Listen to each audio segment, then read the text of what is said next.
Alors bonjour à toutes et à tous, est-ce que vous nous entendez bien? Oui, merci. Alors je me présente rapidement, on va commencer si vous voulez bien pour pas prendre trop de retard sur notre programme. Mathieu Saunier, je suis magistrat et je suis coordonnateur donc du pôle économique, social et environnemental de la formation continue à l'ENM. Et donc c'est à ce titre que j'ai l'honneur et le privilège d'être votre hôte aujourd'hui au nom de l'ENM pour accueillir ce colloque annuel sur le droit du travail. Donc qui est co-organisée chaque année en partenariat avec la FDT, que je remercie, mais qui n'est pas encore présente physiquement, encore présent avec Pascal Lecquiec, l'INTEF et son directeur Hervé Lanouzière qui est avec nous aujourd'hui, et Clélia Prieur qui représente donc la Cour de cassation, et que je remercie chaleureusement d'entrée de jeu pour avoir monté, co-organisé ce colloque avec nous, dans une ambiance de foisonnement intellectuel tout à fait passionnante. Et j'espère que vous trouverez ici les clés que vous êtes venus chercher sur ce sujet, j'allais dire juridico-métaphysique qui vous est posé. Qui est l'employeur aujourd'hui? Je pense que la thématique était fort bien choisie. J'avoue, je le dis d'autant plus modestement que c'est pas moi qui ai eu cette idée. Donc, je, je pense que vous êtes venus nombreux aussi pour entendre ces propos et un panel d'intervenants tout à fait remarquable qui a été convié aujourd'hui. Je ne serai pas trop long. Je vous remercie en tout cas d'avoir privilégié un 21 décembre la présence à l'ENM sur un colloque sur le droit du travail à une journée shopping de Noël. Je vous avoue que ça signifie que vous êtes particulièrement motivé, que je sens qu'on va avoir un public tout à fait intéressant, captif.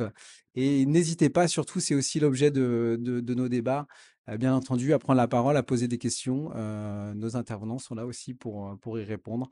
Donc, merci à toutes et à tous d'être parmi nous aujourd'hui. Et sans plus tarder, nous allons lancer donc les travaux de ce colloque avec le propos introductif donc, du professeur Ozero, qui est professeur de l'Université de Bordeaux et donc à qui nous avons confié cette lourde tâche d'introduire scientifiquement ce colloque avec un panorama des évolutions à l'œuvre. Merci à lui d'être parmi nous aujourd'hui.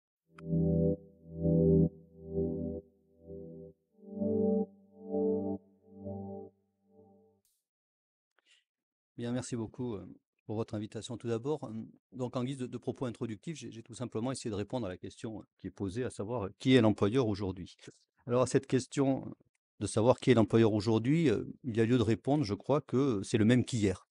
L'employeur d'aujourd'hui, c'est le même qu'hier. Alors, pour décevante qu'elle soit, cette réponse comporte une indéniable part de vérité, à tout le moins lorsqu'on s'en tient à un terrain strictement juridique et formel. C'est le terrain que je vais occuper, enfin, c'est le seul que je connais d'ailleurs. Alors, aujourd'hui comme hier, l'employeur est fondamentalement un contractant, c'est-à-dire l'une des deux parties au contrat de travail. À la différence du salarié, qui est nécessairement une personne physique, l'employeur peut, quant à lui, être une personne morale. Dans ce cas, compte tenu, de l'incapacité d'exercice de fait qui frappe les personnes morales, va nécessairement s'opérer une distinction entre les qualités d'employeur et de chef d'entreprise. Tandis que le salarié est contractuellement lié à l'employeur, il recevra ses directives, sera contrôlé et éventuellement sanctionné par le chef d'entreprise qui agit au nom et pour le compte du premier. L'employeur et le chef d'entreprise ne sauraient donc être confondus, si ce n'est dans le cas de l'entreprise individuelle où les deux qualités sont généralement confondues. La confusion est pourtant souvent de mise tant dans les faits que dans la loi. À cet égard, nombreuses sont les dispositions du Code du travail à viser l'employeur pour lui imposer des obligations matérielles qui ne peuvent être exécutées que par une personne physique. Cette absence de rigueur s'explique sans doute, je crois, par une simple commodité de langage qui permet d'englober sous un même terme, l'employeur, une pluralité de situations. Mais elle oblige le juriste à rétablir la vérité au moment d'appliquer la règle de droit, prescrivant à l'employeur de faire ceci ou cela. Pour n'en prendre qu'un seul exemple, il importe de donner une traduction concrète à l'alinéa premier de l'article L 1232-6 du Code du travail qui dispose, je vous le rappelle, que lorsque l'employeur décide de licencier un salarié, il lui notifie sa décision par lettre recommandée avec avis de réception. La personne morale ne pouvant de fait ni rien décider, ni rien notifier, c'est à une autre personne que ces exigences s'adressent, personne qu'il convient d'identifier. Il y a d'ailleurs lieu de penser que cette personne pourrait peut-être être une intelligence artificielle, dont il semble en revanche exclu, mais on y reviendra, qu'elle puisse avoir la qualité de partie au contrat de travail, sauf à être titulaire d'un patrimoine, ce qui nous amène beaucoup plus loin dans le futur. La question qui nous occupe ici, donc, n'a d'intérêt et de sens que lorsque l'employeur est une personne morale. Pour tenter d'y répondre de manière satisfaisante, il convient de se départir d'une approche formelle en levant ou en perçant le voile de la personne morale. C'est d'ailleurs l'une des contributions majeures du co-emploi sociétaire que d'avoir fait tomber les masques et surtout le masque de la personne morale. Au demeurant, une simple approche formelle offre déjà de précieux renseignements sur ce qu'est l'employeur, à défaut de savoir qui c'est. Pour ne prendre de là qu'un seul exemple, le fait que l'employeur soit une société par action simplifiée indique immédiatement qu'il ne sera pas soumis à l'obligation de faire siéger dans ses organes sociaux des représentants des salariés, le code de commerce excluant explicitement cette forme sociale dont le succès est pourtant avéré de l'obligation précitée. Le rapport Nota Sénard, dont on sait qu'il a largement inspiré la loi Pacte, avait d'ailleurs suggéré de doter le code de commerce d'un article imposant aux SAS de plus de 5000 salariés de se doter d'un conseil d'administration ou de surveillance afin de corriger cela. Ce sera peut-être pour la loi Pacte 2, dont on nous annonce peut-être prochainement l'arrivée. Cet exemple, ce simple exemple, démontre qu'au moment d'appréhender les contours de l'employeur, il n'est pas possible d'ignorer les règles qui régissent son fonctionnement interne et externe. En d'autres termes, dès lors que l'employeur est une société commerciale ou civile, ce qui renvoie aux situations les plus fréquentes, il importe d'ouvrir le code de commerce et le code civil et pas uniquement le code du travail. Vouloir ici s'en remettre à une prétendue autonomie du droit du travail est vain et ne peut susciter qu'une critique facile. Ce serait en outre, je crois, et j'essaierai de vous l'expliquer, se passer des ressources, des normes propres aux sociétés dont il n'a jamais été dit qu'elles ne pouvaient pas faire l'objet d'interprétations finalisées. Ainsi, au moment d'essayer de cerner l'employeur, ce sont bien différentes branches du droit qui doivent être mobilisées. Branches du droit qui laissent entendre que l'employeur est d'une part un débiteur d'obligations et d'autre part le titulaire de pouvoir. Ce sont mes deux parties, vous l'aurez compris. Euh, En tant qu'il est parti au contrat de travail, l'employeur est fondamentalement un débiteur d'obligations à l'égard des salariés qui lui sont liés. Ces derniers ne sauraient agir en justice que contre lui. Le chef d'entreprise, qu'il soit mandataire social ou délégataire de pouvoir, peut de son côté trouver un abri confortable auprès de la personne morale pour le compte de laquelle il agit, si ce n'est dans le cas très très marginal où il commet une faute détachable de ses fonctions. Trouve aussi à s'abriter derrière la personne morale les associés qui ne sauraient avoir rang de débiteur d'obligations à l'égard des salariés. Mais il n'en va ainsi que si ces associés ne sortent pas de leur rôle, auquel cas ils peuvent avoir à assumer les dites obligations. En conséquence, si l'unicité de débiteur est la règle de principe, il peut parfois arriver qu'elle laisse place à une pluralité de débiteurs. En règle très générale, les salariés n'ont d'autres débiteurs, donc d'obligations, que la personne morale ou physique partie à leur contrat de travail. Le fait que cet employeur appartienne à un ensemble plus vaste, qu'il s'agisse d'un groupe de sociétés ou d'une unité économique et sociale, ne change rien à l'affaire. C'est là la conséquence première et inévitable du fait que ces groupements n'ont pas la personnalité juridique, ce qui pourrait être discuté au moins, je crois, pour l'unité économique et sociale, mais c'est ainsi. Il reste que le législateur, et vous le savez, entend prendre en compte cette situation en exigeant, notamment, et pour aller à l'essentiel, que la validité du PSE soit appréciée au regard des moyens de l'US ou du groupe, ou encore que l'obligation de reclassement en matière de licenciement pour motif économique ou d'inaptitude soit mise en œuvre au niveau du groupe. Pour autant, et ainsi que l'a affirmé la Cour de cassation, je la cite, l'obligation de reclasser les salariés dont le licenciement est envisagé et d'établir un PSE répondant aux moyens du groupe n'incombe qu'à l'employeur. Voilà qui est pleinement conforme à la lettre des textes, qui n'impose ces obligations qu'à l'employeur.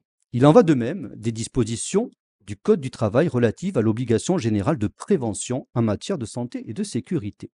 Il faut dès lors approuver la Cour de cassation lorsqu'elle affirme dans un arrêt tout récent du 16 novembre dernier que, je la cite à nouveau, l'employeur ne peut s'affranchir de son obligation de sécurité par la conclusion d'un contrat prévoyant qu'un tiers assurera cette sécurité.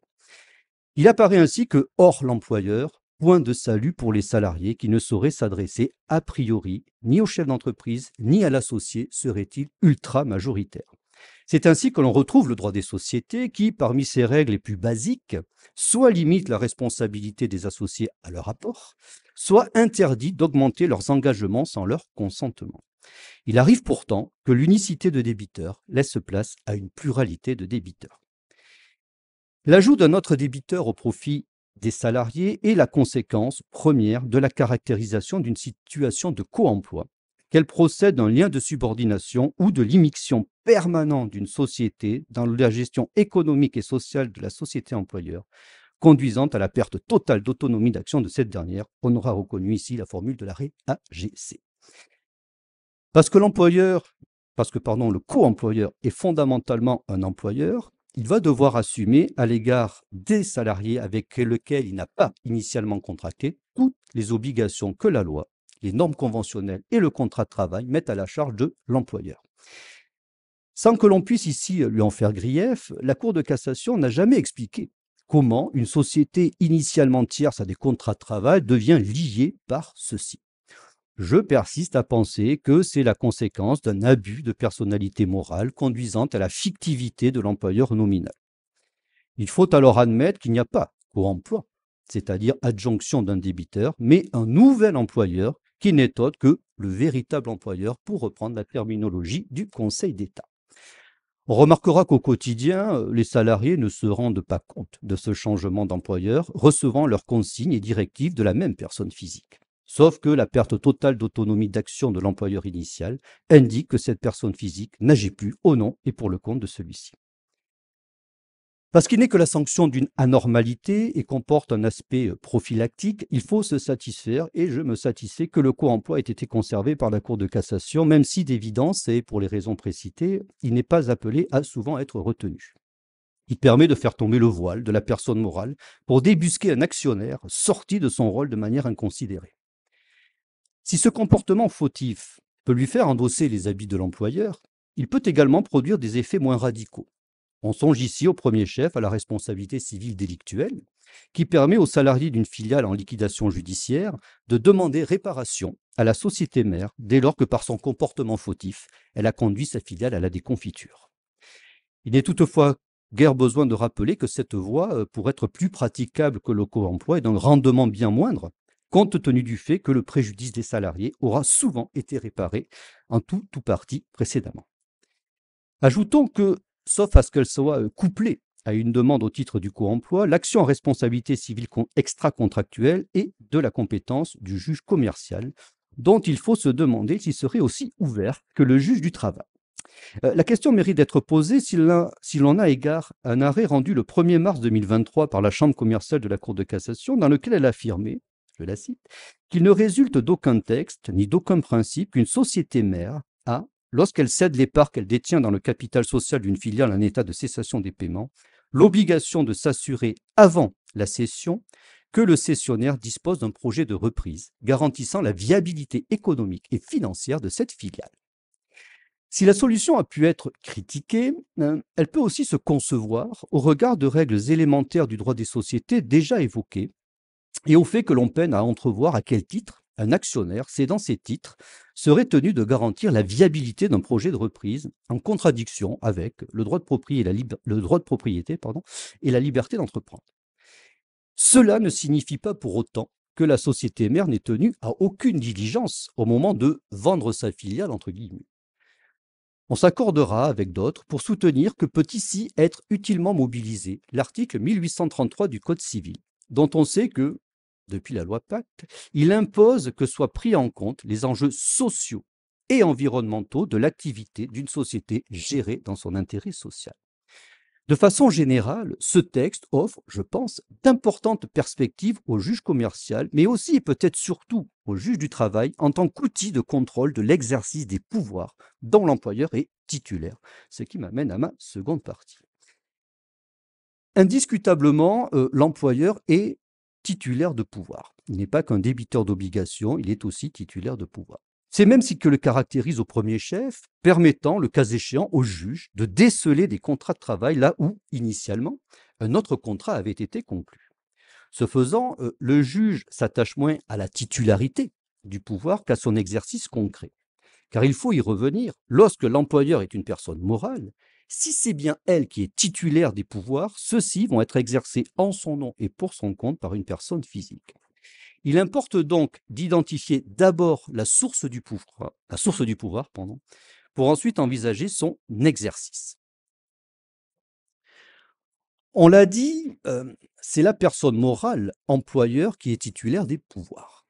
Cela a pour première conséquence qu'il n'est de partage du pouvoir véritable avec les salariés que si leurs représentants quittent l'entreprise pour pénétrer les lieux de pouvoir de la société, que ce soit les assemblées générales ou les organes sociaux.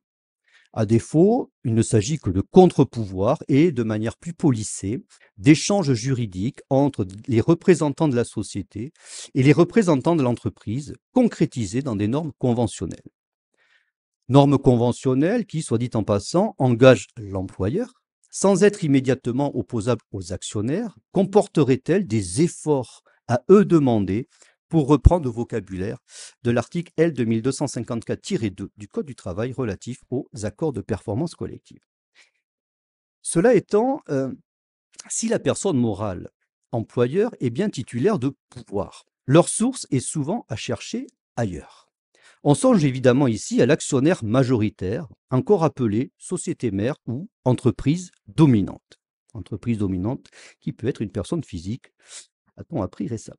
Considérable, son pouvoir n'en reste pas moins difficile à saisir, car beaucoup plus diffus que celui qui est exercé par les dirigeants au nom et pour le compte de la personne morale. À tout le moins en va-t-il ainsi tant que l'actionnaire majoritaire exerce son pouvoir à bon escient, sous peine de se voir qualifié, nous l'avons vu, de co-employeur ou de voir sa responsabilité civile délictuelle engagée. Mais si on laisse de côté les situations pathologiques, il reste que ce pouvoir n'est que difficilement saisi en droit. Le fait que le comité de groupe, curieusement sorti indemne des ordonnances Macron, ne dispose pas d'attribution consultative en témoigne. On sent bien que le législateur a repéré l'existence d'un pouvoir au niveau du groupe en y installant un contre-pouvoir, sans toutefois le doter de prérogatives suffisantes. Cette absence d'efficience des prérogatives des représentants du personnel peut, pour des raisons similaires, valoir pour le comité social et économique. Ainsi que l'a souligné le professeur Hanoun, je le cite, « Que valent les droits d'information si l'employeur, au sens juridique du terme, n'a plus la maîtrise des décisions fondamentales intéressant l'entreprise, décisions prises par l'actionnaire majoritaire ?» Il faudrait donc que le législateur se montre un peu plus audacieux, n'abandonnant pas, par exemple, la consultation sur les orientations stratégiques du groupe à un accord collectif, ou, plus simplement, en imposant à l'actionnaire majoritaire de se présenter annuellement devant le CSE pour dialoguer avec lui sur ses projets, ses orientations. Le propos n'est pas aussi iconoclaste qu'il y paraît si, délaissant une approche juridico-formelle, on accepte de considérer que l'employeur, c'est aussi l'actionnaire majoritaire, partie au pacte fondateur qu'il a créé. Autant dire que s'il est acquis que les décisions de l'employeur sont précédées de la consultation du comité social et économique, cet employeur ne saurait être réduit aux organes sociaux de la personne morale. Il reste que ce sont ces organes qui, fondamentalement, mais non exclusivement, exercent les pouvoirs dont est titulaire l'employeur. En tant qu'elle est employeur, la personne morale partie au contrat de travail est titulaire des pouvoirs inhérents à la qualité d'employeur.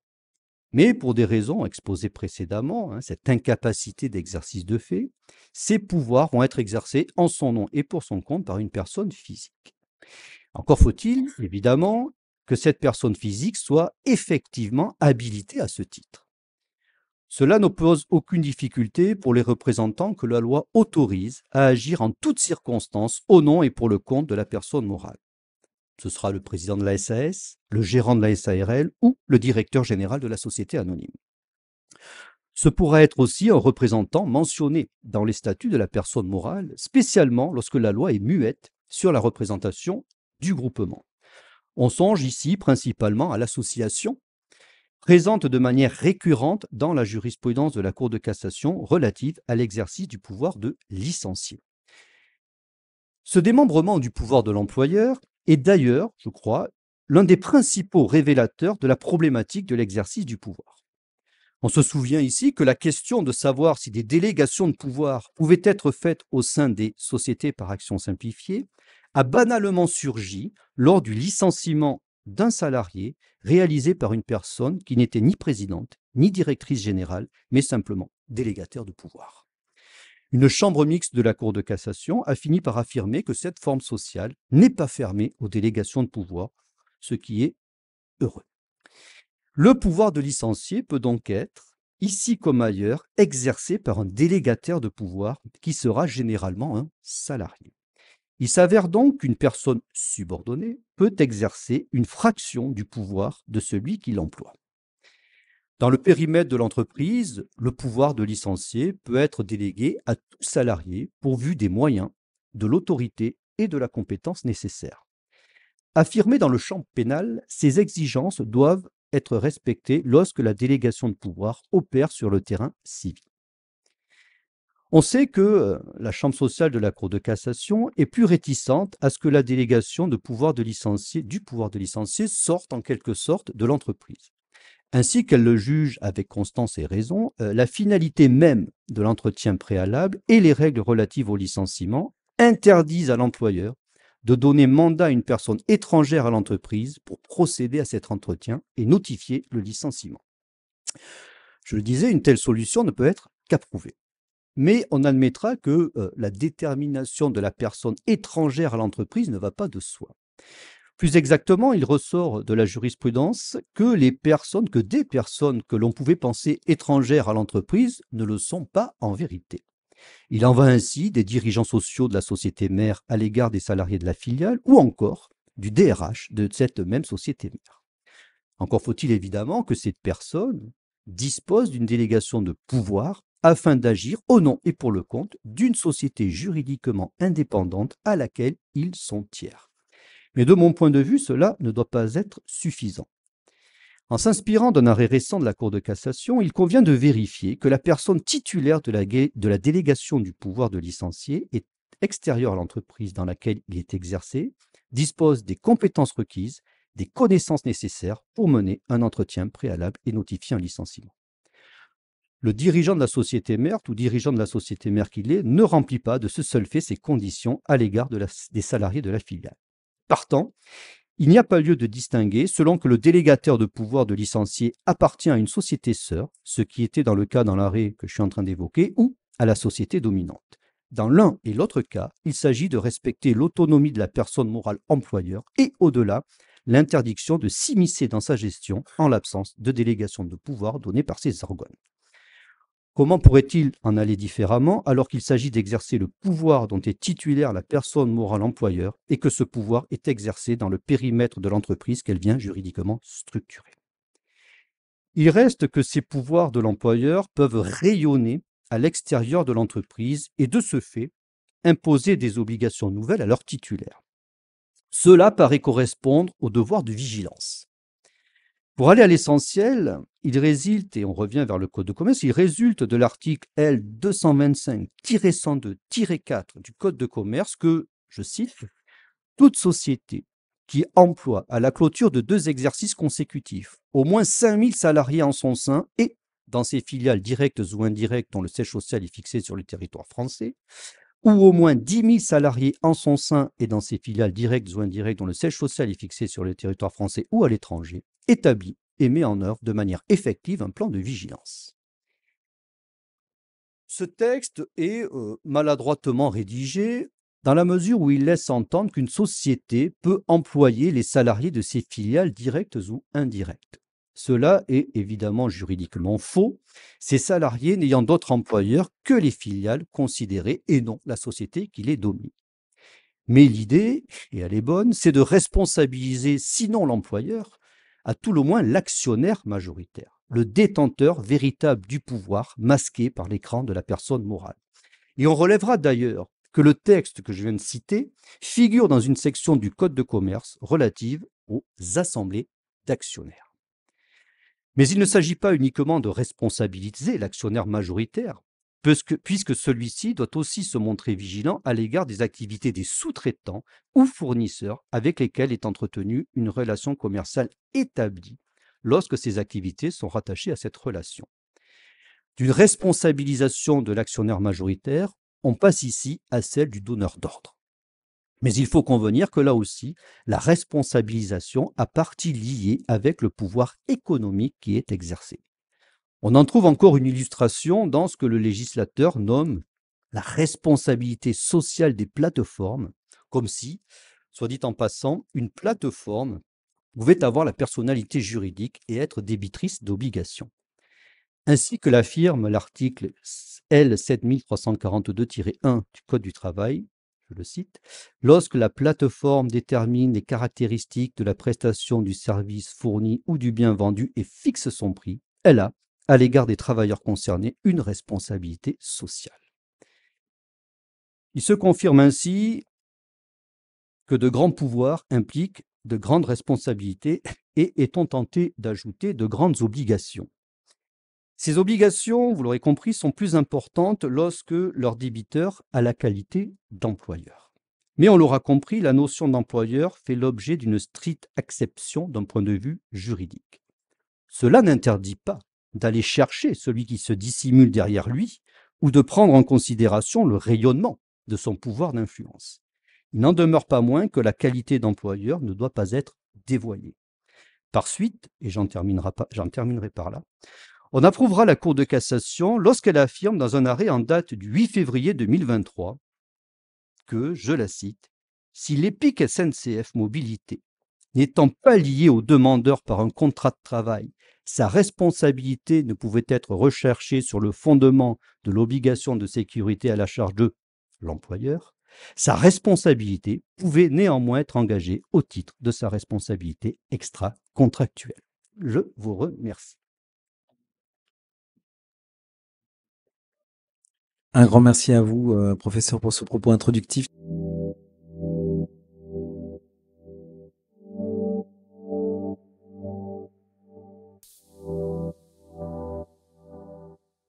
Nous allons poursuivre nos débats avec une première table ronde. Je vais demander à nos intervenants de nous rejoindre. Nous allons leur faire la place. Donc, première table ronde sur l'employeur évolutif et dont Clélia Prieur, qui est ma voisine directe, sera la modératrice. Clélia, je te cède la place pour cette table ronde. Merci beaucoup.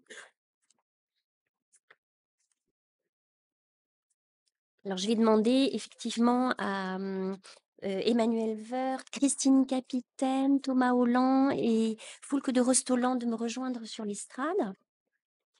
Voilà, donc je vais vous présenter les invités de cette première table ronde qui est intitulée L'employeur évolutif. On a vu que l'employeur pouvait être multiforme, mais il est également évolutif dans le temps et dans les matières.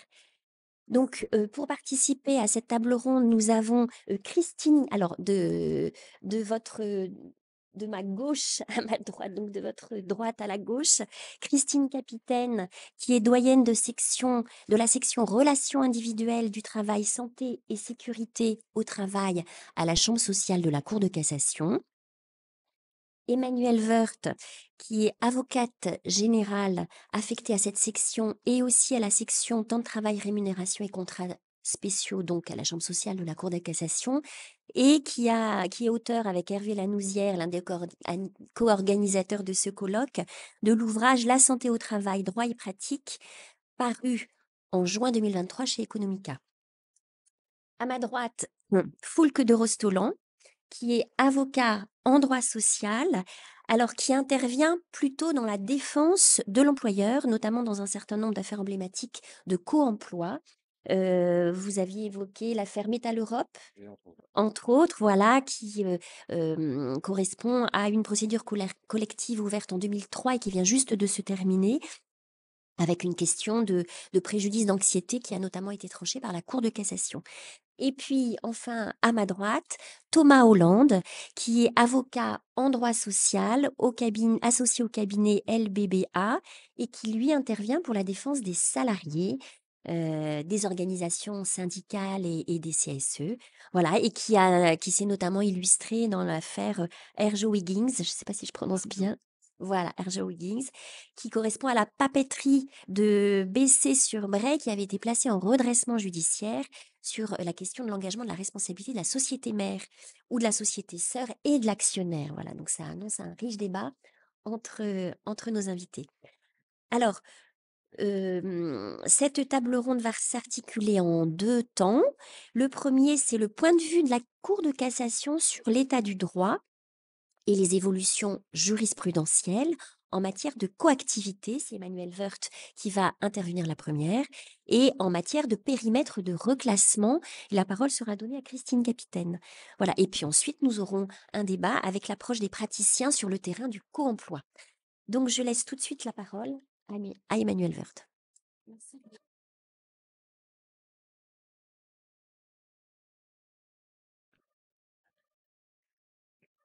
Voilà, c'est bon. Merci. Alors, je remercie le professeur Ozero d'avoir conclu son propos sur l'arrêt du 8 février 2023 qui va vraiment faire une magnifique transition avec le sujet qui m'a été confié, qui est donc la coactivité et la responsabilité des entreprises, à la lumière des récents arrêts de la Chambre sociale.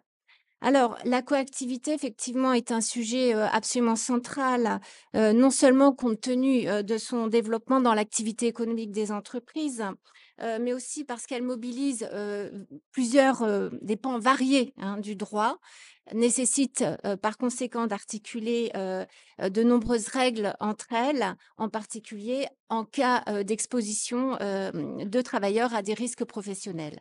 Ainsi, on a le droit du travail qui fixe un régime réglementaire extrêmement précis et spécifique de prévention des risques professionnels liés à l'interférence des activités entre elles. Le droit de la sécurité sociale qui intervient lorsque un accident du travail a lieu sur le site de la coactivité. Le droit pénal peut également être exercé lorsque, dans la chaîne causale de l'accident, un manquement peut constituer une infraction pénale et c'est loin d'être exceptionnel. Et enfin, le droit civil, et ce que nous verrons à travers les arrêts que j'évoquerai, le droit civil peut également être invoqué quand le dommage est imputable à une personne avec laquelle le travailleur qui est victime n'a pas de relation contractuelle. Or, à travers ces différents mécanismes juridiques, la notion d'employeur est véritablement réinterrogée, à la fois dans son contenu et dans la responsabilité qui est adossée à cette qualité d'employeur. Donc, on est donc au cœur de notre sujet de ce matin. Alors, je m'attacherai à titre principal, évidemment, au régime fixé par le droit du travail, le régime de la coactivité. Dans un premier temps, je vous rappellerai ce qu'est la coactivité et quels sont ses enjeux juridiques. Puis j'évoquerai les 2 arrêts récents de la Cour de cassation et de la Chambre sociale qui a appliqué le régime en question. Et pour finir, j'envisagerai, pour lancer le débat, les questions qui restent non réglées par les 2 arrêts en question. Alors, qu'est-ce que la coactivité et quels sont ses enjeux? Alors, une première définition qui est purement factuelle. On est sur une situation d'activité simultanée sur un même site de salariés d'entreprises différentes pour la réalisation de travaux et de services pour le compte d'un donneur d'ordre. Et on est dans une relation entre un donneur d'ordre et des entreprises extérieures qui répondent à ces besoins sur un temps limité. Il y a donc une coexistence temporaire de travailleurs qui relèvent de statuts juridiques différents. Les uns sont salariés de l'entreprise donneuse d'ordre, les autres sont salariés des entreprises extérieures, voire des intérimaires. Il s'agit de répondre aux besoins des entreprises d'externaliser certaines tâches, soit parce qu'elles ne relèvent pas de leur cœur de métier, de leurs compétences spécifiques. Ça peut être des tâches de sécurité, propreté, maintenance, tout est possible. Soit parce qu'elles vivent un pic momentané d'activité qui nécessite de recourir à un surplus de main-d'œuvre, soit parce qu'elles ne sont pas en capacité financière d'embaucher du personnel pour les exercer. Alors, quels sont les enjeux? Il y a deux grands enjeux. D'abord, des enjeux de sécurité. Et là, je vais vous renvoyer à une analyse extrêmement intéressante de la DARES, qui est parue en mars 2023 et qui a mis en lumière le taux de sinistralité plus élevé dans ces situations de coactivité, où donc nous avons un donneur d'ordre et des sociétés extérieures. Pour quelles raisons? La DARES précise, les donneurs d'ordre peuvent choisir d'externaliser les travaux les plus dangereux, notamment pour ne pas avoir à subir les coûts associés à la réparation des accidents du travail ou des maladies professionnelles susceptibles d'intervenir. La pression économique et la dépendance vis-à-vis d'un ou quelques donneurs d'ordre peut amener à une intensification du travail ou un moindre investissement donc, dans les mesures de prévention. Et en cas de sous-traitance donc, sur un site, la coactivité sur le même lieu de travail de salariés provenant d'entreprises par définition distinctes peut engendrer une désorganisation du travail. Donc, on constate que la coactivité génère non seulement un taux de sinistre plus élevé, propre à l'interférence entre les activités des différentes sociétés, mais elle augmente, voire aggrave les accidents du travail qui surviennent sur les sites. Alors, les enjeux juridiques, ils sont nombreux, puisque, en tout cas, le principal est, dans ce contexte, définir qui est responsable de la protection des travailleurs exposés aux risques générés par cette activité. Y en a-t-il un seul? Y a-t-il co-responsabilité complète des entreprises en cause? Ou faut-il distribuer la responsabilité entre les différentes entreprises? Alors, pour répondre à ces questions juridiques, il faut évidemment aller regarder la directive cadre de 1989. Alors, je ne vais pas vous relire les articles qui traitent de cette question dans la directive. Il y en a à titre principal 3. Il y a l'article 6, quatrièmement, l'article 10, deuxièmement, l'article 12, deuxièmement. Fixe les principes généraux applicables en la matière et en présence d'une coactivité. Et c'est de ces articles et principes généraux que le législateur, dont s'est inspiré le législateur, qui a transposé en grande partie ces principes dans 2 décrets. Je mettrai de côté le décret propre aux opérations de bâtiment et de génie civil, mais un autre décret qui nous intéresse directement, qui était le décret du 20 février 1992, qui a été codifié aux articles R45, 11, 1 et suivant du Code du travail. Quels sont les principes directeurs? Il s'agit donc un premier principe est posé selon lequel chaque chef d'entreprise reste responsable de l'application de mesures de prévention nécessaires à la protection de ses propres salariés, mais les dispositions réglementaires posent une obligation à la charge de l'entreprise utilisatrice de coordination générale des mesures de prévention à prendre par l'ensemble des entreprises. Quel est le champ de cette coordination? Les textes prévoient qu'il s'agit des risques générés par l'interférence entre les activités, les installations et les matériels des différentes entreprises, donc présentes sur le même lieu de travail. Et cette coordination, elle se décline en plusieurs obligations. Un devoir d'alerte de l'entreprise utilisatrice à l'égard des entreprises extérieures lorsque, en présence d'un danger grave qui concerne un travailleur de l'entreprise, une inspection commune des lieux, des installations et des matériels qui se trouvent sur le site de la coactivité avant l'exécution de l'opération pour évaluer les risques liés à cette interférence d'activité. Et enfin, un plan de prévention pour mettre en œuvre les risques qui ont été préalablement identifiés. Voilà le cadre juridique fixé par le Code du travail. Alors, la Cour de cassation, la Chambre sociale, a, dans 2 arrêts extrêmement intéressants, été amenée à appliquer ce régime juridique. Un premier arrêt du 8 février 2023, numéro 20-23-312, qui est l'arrêt qui a été évoqué par le professeur Gilles Ozero. Les faits étaient les suivants. Un salarié d'une entreprise extérieure, manutentionnaire, effectue des travaux de balayage, ramassage, tri de déchets dans les ateliers d'une entreprise utilisatrice, en l'espèce c'était l'EPIC SNCF Mobilité, dans lesquels s'effectuaient des travaux sur des éléments et des pièces contenant de l'amiante. Il exerce une action en réparation de son préjudice d'anxiété lié à son exposition à l'amiante pendant plusieurs années. En défense, l'entreprise utilisatrice rappelait que le salarié ne peut agir en responsabilité que contre son employeur dès lors qu'il est exposé à des dangers et par ailleurs, il était considéré qu'il n'avait pas établi suffisamment qu'il avait été personnellement exposé. La réponse de la Cour a été la suivante. Elle a rappelé les dispositions réglementaires. Elle a rappelé qu'il y a un principe, effectivement, qui reste à la charge de l'employeur d'obligation de sécurité à l'égard de ses propres salariés, mais ces dispositions mettent aussi à la charge de l'entreprise utilisatrice une obligation générale de coordination des mesures de prévention et que ça ne... excusez-moi, j'ai perdu le fil. Voilà, que ces dispositions n'interdisent pas aux salariés de l'entreprise extérieure de rechercher la responsabilité de l'entreprise utilisatrice s'ils démontrent que celle-ci a manqué aux obligations mises à sa charge par le Code du travail et que ce manquement lui a causé un dommage. Donc, la Cour, à travers cet arrêt, écarte évidemment l'obligation de sécurité au sens de l'article L. 4121-1 du Code du travail.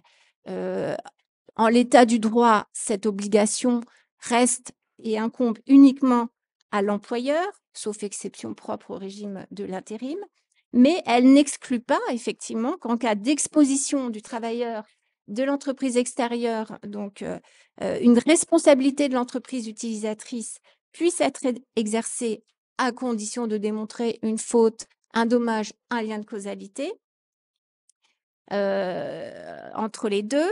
Mais cette faute est adossée aux obligations réglementaires du Code du travail et tout en étant adossée aux obligations réglementaires du Code du travail, elle est soumise au régime de la responsabilité civile de droit commun, responsabilité civile extra-contractuelle, l'article 1240 pour ne pas le citer. La Chambre a précisé que cette responsabilité extra-contractuelle n'était pas subordonnée à l'engagement de la responsabilité de l'employeur au titre de son obligation de sécurité. Donc, il y a donc une autonomie des fautes. Et elle a aussi posé le principe que, à travers cette action en responsabilité extra-contractuelle, pouvait être réclamé un préjudice d'anxiété lié à l'exposition à l'amiante en dehors du régime qui était le régime établi de l'obligation de sécurité. Donc, arrêt important, vous l'aurez compris, le 15 mars 2023, la Chambre a confirmé ces principes et a apporté une précision supplémentaire en indiquant que le Conseil de prud'homme restait compétent pour statuer sur une telle demande, ce qui n'était pas évident dans la mesure où je vous rappelle que l'article L. 1411-1 du Code du travail, qui fixe la compétence du Conseil de prud'homme, renvoie au litige qui s'élève à l'occasion de tout contrat de travail soumis aux dispositions du présent Code. Mais la Chambre sociale a considéré que relève de la compétence du Conseil de prud'homme l'action par laquelle un salarié sollicite la condamnation au paiement de dommages et intérêts de son employeur, bien sûr, ou d'une entreprise utilisatrice, au sens de l'article R. 4511-1 du Code du travail, dans l'établissement de laquelle le contrat de travail s'exécute et en raison donc des manquements aux obligations de coordination prévues par le Code du travail. Alors, on est donc, vous aurez vu, donc, le critère est vraiment l'exécution du contrat de travail sur le site de l'entreprise utilisatrice. Donc, l'esprit des textes, comme de la jurisprudence, est d'admettre une part de responsabilité de l'entreprise utilisatrice dans la prévention des risques professionnels, et c'est heureux, mais il ne s'agit pas d'une obligation de sécurité au sens de l'article L. 4121-1 dans toute sa plénitude, mais bien d'obligations propres de nature réglementaire qui concourent néanmoins à la prévention des risques professionnels. On est dans un objectif de protection de la santé qui est lié à la qualité même de travailleur, indépendamment de son statut juridique. Et je reprends les propos de mon ami et co-auteur Hervé Lanauzière, que le parquet général avait pris la peine de consulter sur ses pourvois.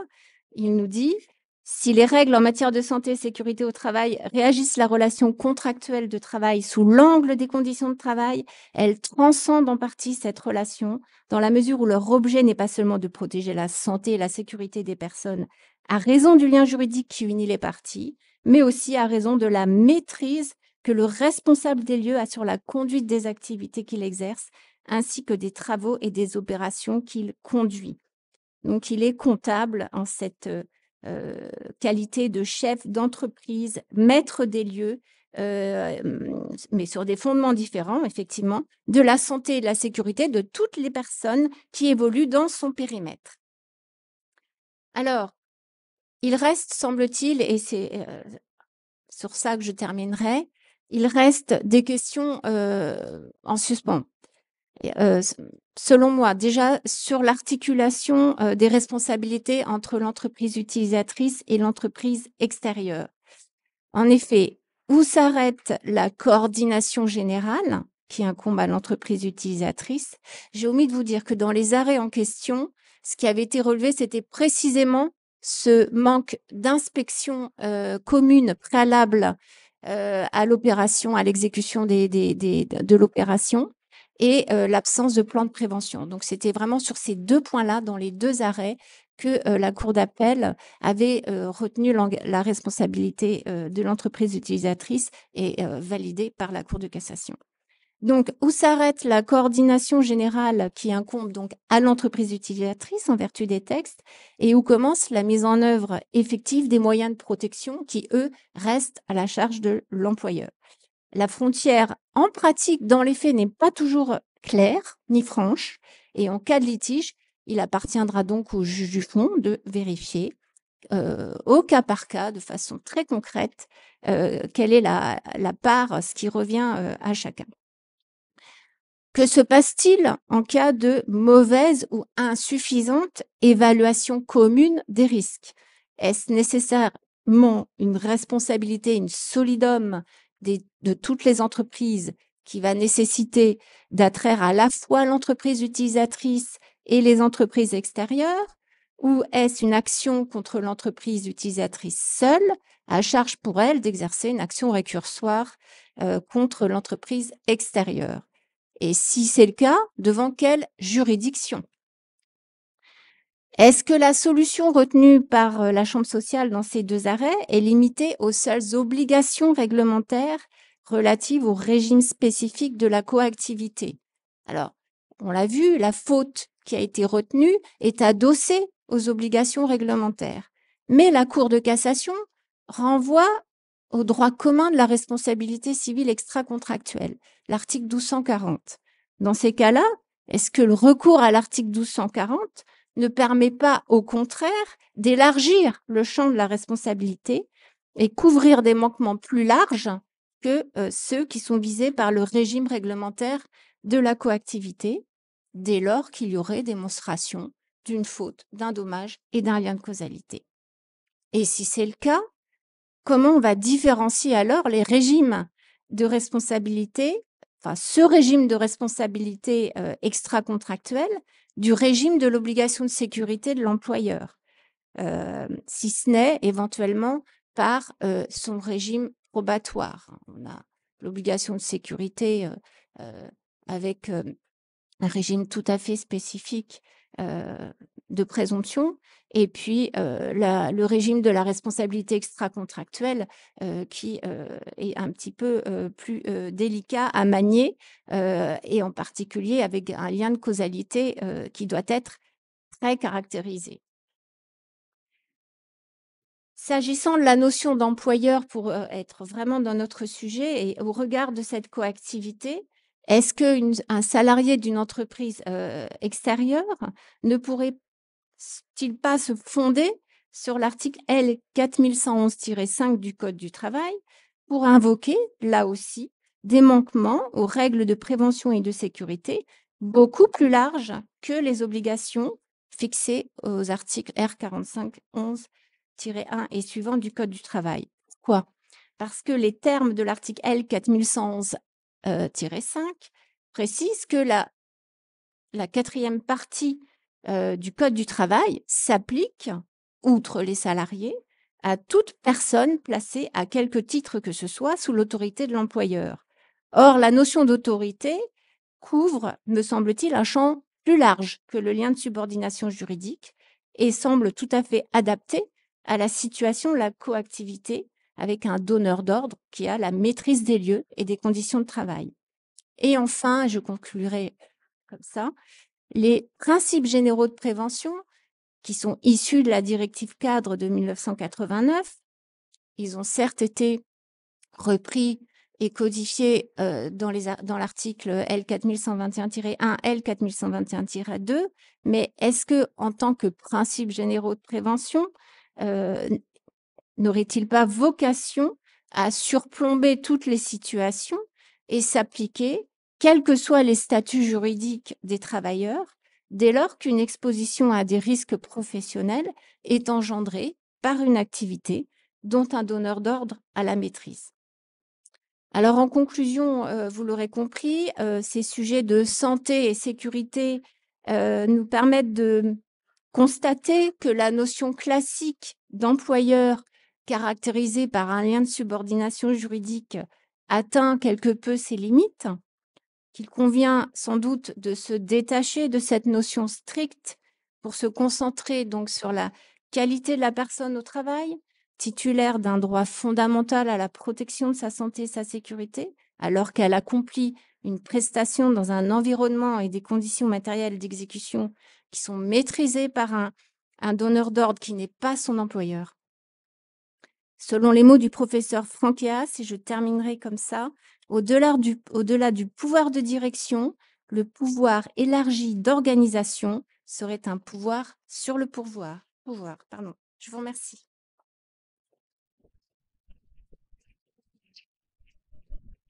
Merci beaucoup, Emmanuel. Alors, je passe tout de suite la parole à Christine Capitaine qui va nous expliquer qui est l'employeur par rapport au périmètre variable des reclassements, tant les reclassements économiques qu'en matière d'inaptitude, et comment la jurisprudence de la Cour de cassation aborde cette question.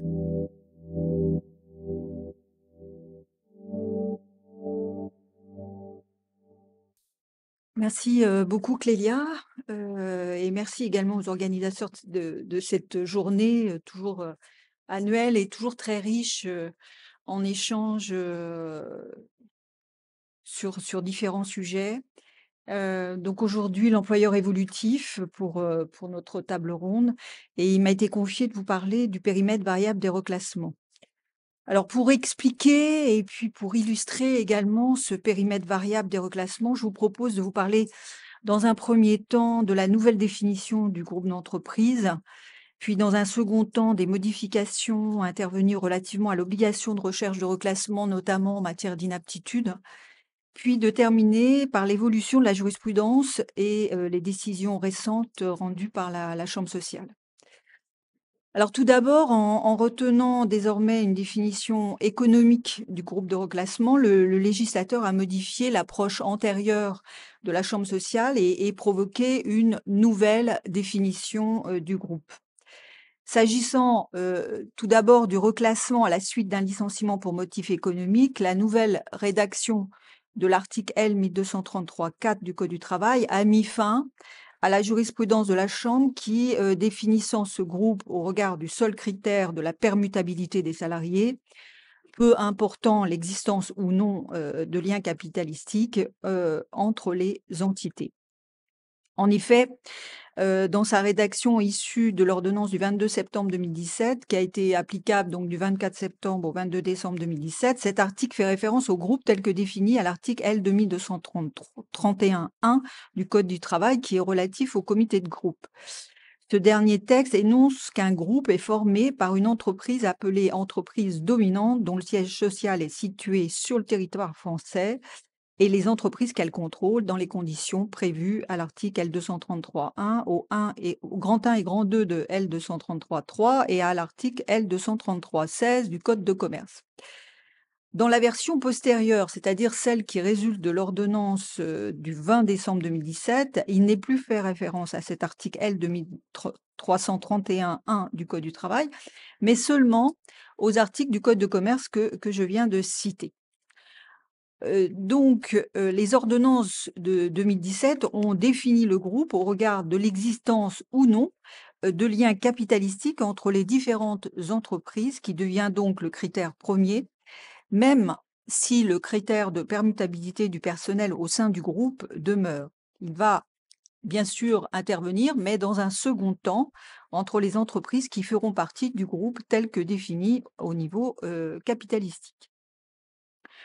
Alors, s'agissant du reclassement à la suite de l'inaptitude du salarié, eh bien, il y a eu également un alignement sur cette notion, puisque les articles L 1226-2 et 10 du Code du travail, dans leur rédaction issue de cette ordonnance du 22 septembre 2017, font également référence au groupe tel que défini à l'article 2331-1 du Code du travail, et dans la version postérieure, suite à l'ordonnance donc du 20 décembre 2017, la définition a été unifiée à la fois entre l'inaptitude d'origine non professionnelle ou professionnelle, et il n'est plus non plus fait référence à cet article 2331-1 du Code du travail, mais seulement aux articles du Code de commerce. Donc ainsi, le périmètre a été, à la suite de ces ordonnances, déterminé selon, on peut dire, 3 paramètres. D'une part, le groupe de reclassement est limité aux entreprises qui sont situées sur le territoire national. Ensuite, ce groupe de reclassement est formé par une entreprise appelée entreprise dominante, dont le siège social est situé sur le territoire français, et les entreprises qu'elle contrôle dans les conditions définies au Code de commerce, aux articles que j'ai cités. Et dernier point, en outre, parmi ces entreprises, le reclassement est limité aux entreprises au sein desquelles la permutation de toute partie du personnel est possible selon les critères définis dans la jurisprudence antérieure par la Chambre sociale. Étant précisé que si, en revanche, l'entreprise dominante n'est pas située sur le territoire national, le groupe est néanmoins constitué par l'ensemble des entreprises situées en France, au sein desquelles la permutation de tout ou partie du personnel est possible. Donc voilà cerné le périmètre de reclassement tel que défini par les ordonnances de 2017, qui a, vous l'avez compris, modifié l'approche que la Chambre sociale pouvait avoir de la définition de ce périmètre. Second point que je voulais aborder avec vous, c'est la modification que peut avoir la réforme de 2016 et les ordonnances de 2017 sur l'obligation de l'employeur en matière de reclassement.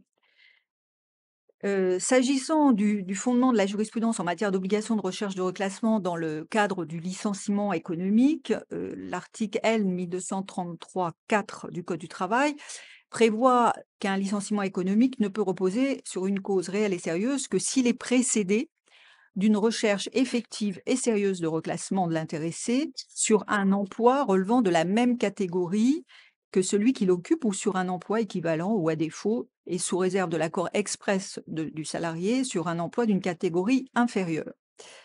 Donc il s'agit d'une obligation de moyens qui doit être exécutée de bonne foi, le cas échéant en adaptant le salarié aux attributions nouvelles que comporterait ce reclassement. Et c'est à l'employeur qu'il incombe d'établir qu'il a satisfait à cette obligation de reclassement. Donc, peu de modifications en matière de licenciement économique sur les obligations que cette modification des textes a pu engendrer.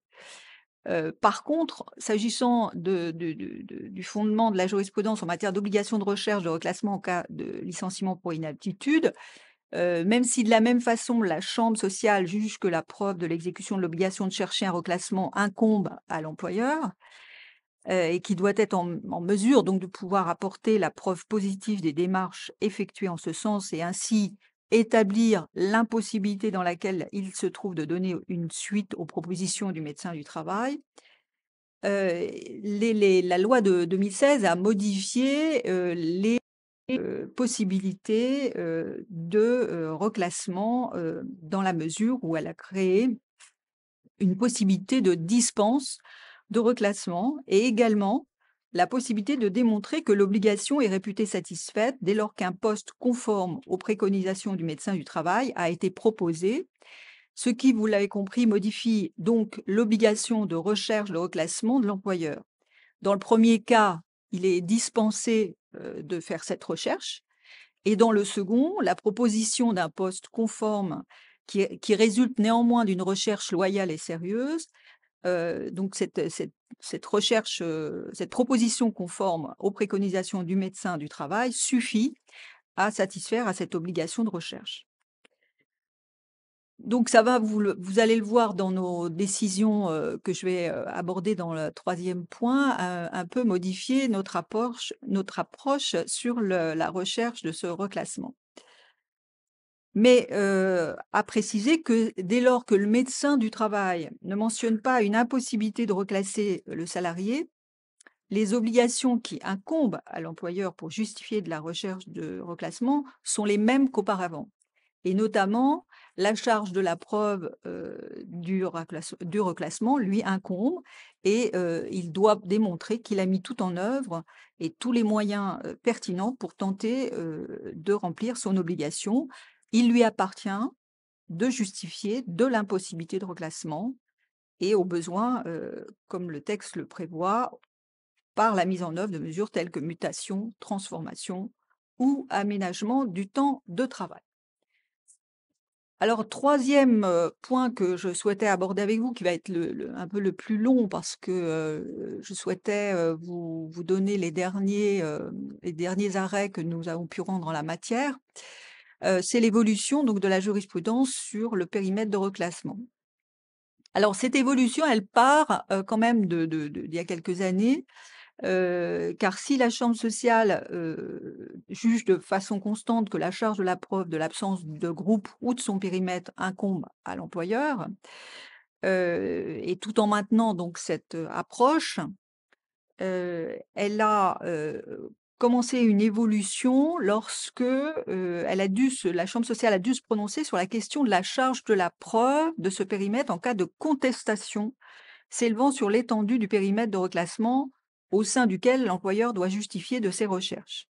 Donc, ces deux arrêts qui ont été rendus en 2016, le 16 novembre 2016, que vous connaissez certainement, mais à partir de cette date, la chambre sociale donc s'est penchée sur cette définition et elle a admis que si la preuve de l'exécution de l'obligation de reclassement incombe à l'employeur, donc ça c'est là, on part de cette base-là, s'agissant donc d'une obligation de moyens renforcée et qu'elle donc s'étend au groupe quand l'entreprise fait partie d'un groupe, il appartient néanmoins au juge, en cas de contestation sur la consistance ou le périmètre du groupe de reclassement, de former sa conviction au vu de l'ensemble des éléments qui lui sont soumis par les parties.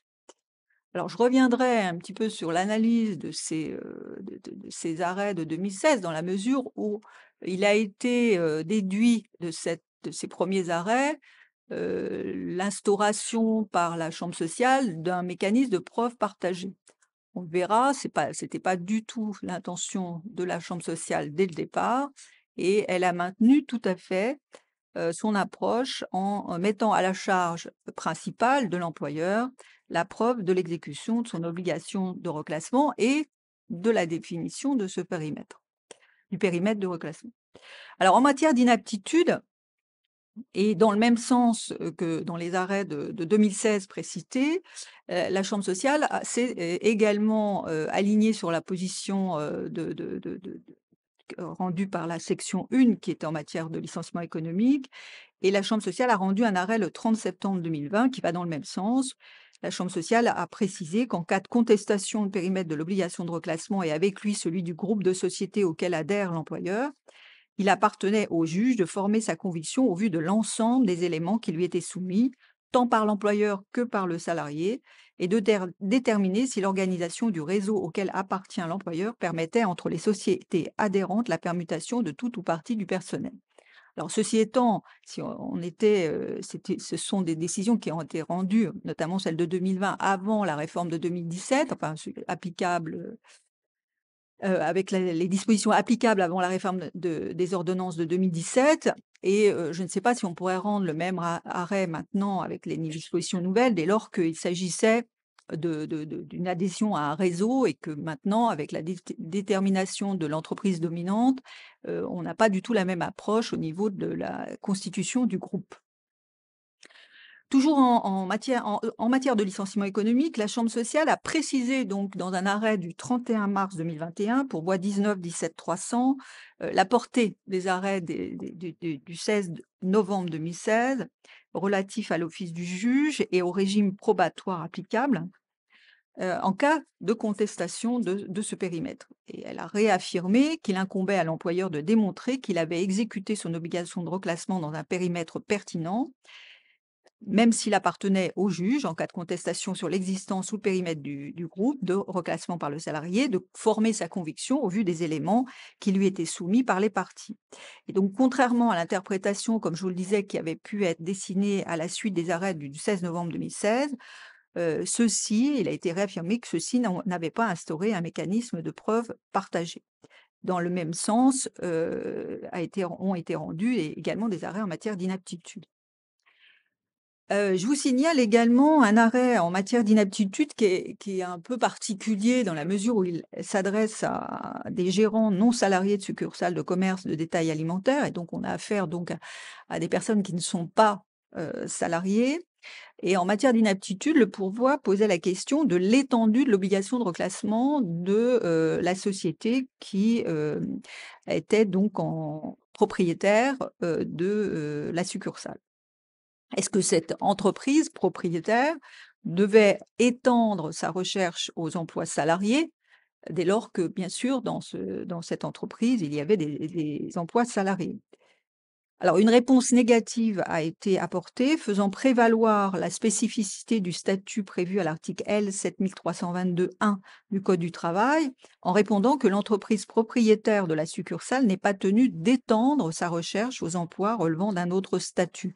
Donc là, c'est pareil, l'employeur qui n'était pas vraiment un employeur, hein, il était propriétaire de la succursale, mais l'inaptitude n'a pas étendu son périmètre de reclassement à un emploi salarié.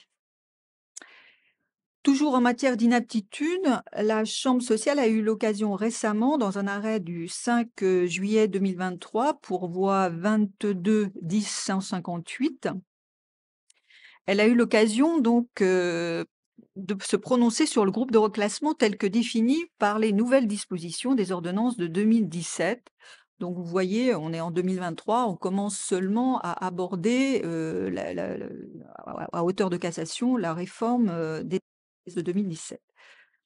Le pourvoi posait la question de la définition du groupe de reclassement telle qu'elle résulte de l'ordonnance du 20 décembre 2017. Et la Chambre sociale a cassé un arrêt de cour d'appel à un double titre en précisant un peu la marche à suivre en la matière, puisque c'était le premier arrêt rendu à la suite de ces ordonnances. La Cour de cassation a donc dit, d'abord, les juges du fond doivent constater que les conditions de contrôle au sens des articles du Code de commerce précités sont réunies, car elles subordonnent la reconnaissance d'un groupe. Et ensuite, deuxième étape, ils doivent rechercher à obtenir qu'une société appartient au groupe de reclassement si les activités, l'organisation ou le lieu d'exploitation de ces deux sociétés assuraient la permutation de tout ou partie du personnel. La Chambre sociale a également précisé les limites de la dispense de reclassement à la suite de la mention expresse du médecin du travail. Je l'abordais tout à l'heure pour vous parler de l'obligation de recherche de reclassement de l'employeur.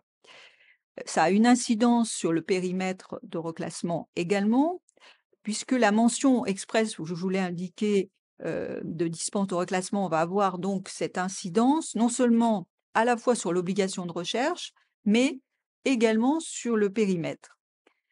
Non seulement la Chambre sociale a décidé que la mention expresse dispensait l'employeur de consulter les délégués du personnel ou le CSE et de reclasser le salarié dans un arrêt déjà un petit peu ancien, du 8 juin 2022, pourvoi 20 22 500, mais elle a également décidé que la mention express s'étendait à l'ensemble du périmètre de reclassement et avait pour effet de dispenser de reclassement pour le groupe. Donc, c'est un arrêt plus récent du 8 février 2023 qui a pour voie numéro 21 19 232. Dans cet arrêt, effectivement, nous avons décidé que la dispense indiquée dans l'avis d'inaptitude par le médecin du travail s'étendait à l'ensemble du groupe dès lors qu'il n'y avait pas eu de précision par le médecin du travail dans cet avis d'inaptitude. Cependant, nous avons également dit que lorsque la mention expresse du médecin du travail tendant à la dispense de reclassement précisait dans cette entreprise ou sur ce site, à ce moment-là, la dispense ne valait que pour cette entreprise ou pour ce site. Dans 2 arrêts également assez récents, du 13 septembre 2023 pour voie 22 12 970, dans laquelle il y avait eu une mention ajoutée par le médecin du travail indiquant dans cette entreprise. Et le 13 décembre 2023, donc la semaine dernière, pour voie 22 19 603, dans laquelle le médecin du travail avait indiqué dispense de reclassement et il avait ajouté à inaptitude à tout emploi sur ce site. Donc, dès lors qu'il y a une telle précision indiquée par le médecin du travail qui va donc restreindre la dispense de reclassement à l'entreprise dans laquelle le travail s'exerçait jusqu'à présent, eh bien, l'obligation de recherche de reclassement n'est pas, l'employeur n'est pas dispensé de l'obligation de recherche de reclassement au sein du groupe. Il doit étendre à ce moment-là sa recherche aux autres entreprises du groupe. Si, bien sûr, il y a un groupe. Enfin, pour terminer, un arrêt également très récent rendu en matière de licenciement économique du 8 novembre 2023 pour voie 22 18 784. Dans cette affaire, la Cour d'appel avait limité le périmètre de reclassement à la seule société employeur au motif que les autres sociétés du groupe ne faisaient pas partie du même secteur d'activité, soit celui qui avait été retenu pour apprécier la réalité du motif économique invoqué par l'employeur. La Chambre sociale a censuré cet arrêt en indiquant que si la similarité d'activité peut être prise en compte pour apprécier la permutabilité des membres du personnel des sociétés d'un même groupe, cette permutabilité entre les membres du personnel des sociétés appartenant à un même groupe ne peut être écartée au seul motif qu'elle ne relève pas du même secteur d'activité. Voilà, j'en terminerai par cet arrêt. C'est vrai que la chambre sociale, dans cet arrêt, a adopté une interprétation souple du périmètre de reclassement, mais elle maintient une exigence de recherche de reclassement dès lors qu'une autre entité quelconque du groupe remplit la condition de permutabilité et l'employeur devra être en mesure de justifier qu'aucun emploi relevant de la même catégorie que celui que le salarié occupe et qu'aucun emploi équivalent assorti d'une rémunération équivalente n'y est disponible ou, le cas échéant, que le salarié les a toutes refusées. Voilà, j'en ai terminé. Je vous remercie de votre attention.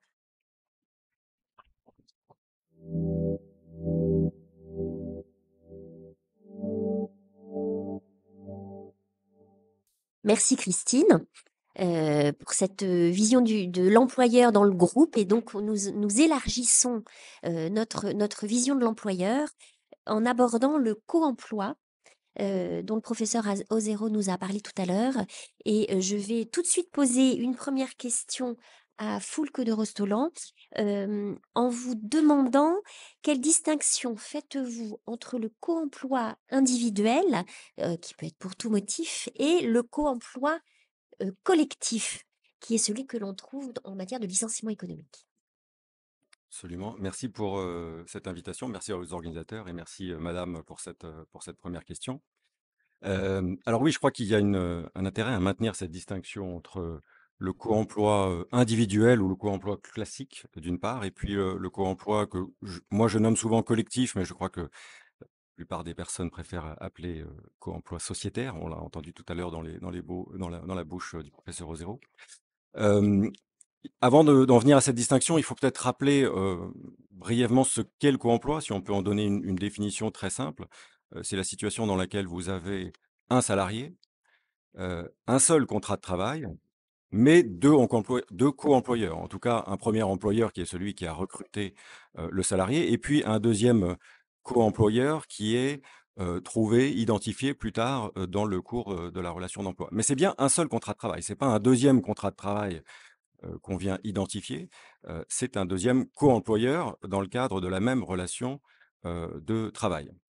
Et il faut tout de suite préciser, bien sûr, que c'est une situation qui est subie. Ce n'est jamais une situation qui est voulue. Jamais un salarié n'a conclu un contrat de co-emploi ou un contrat de travail avec deux employeurs.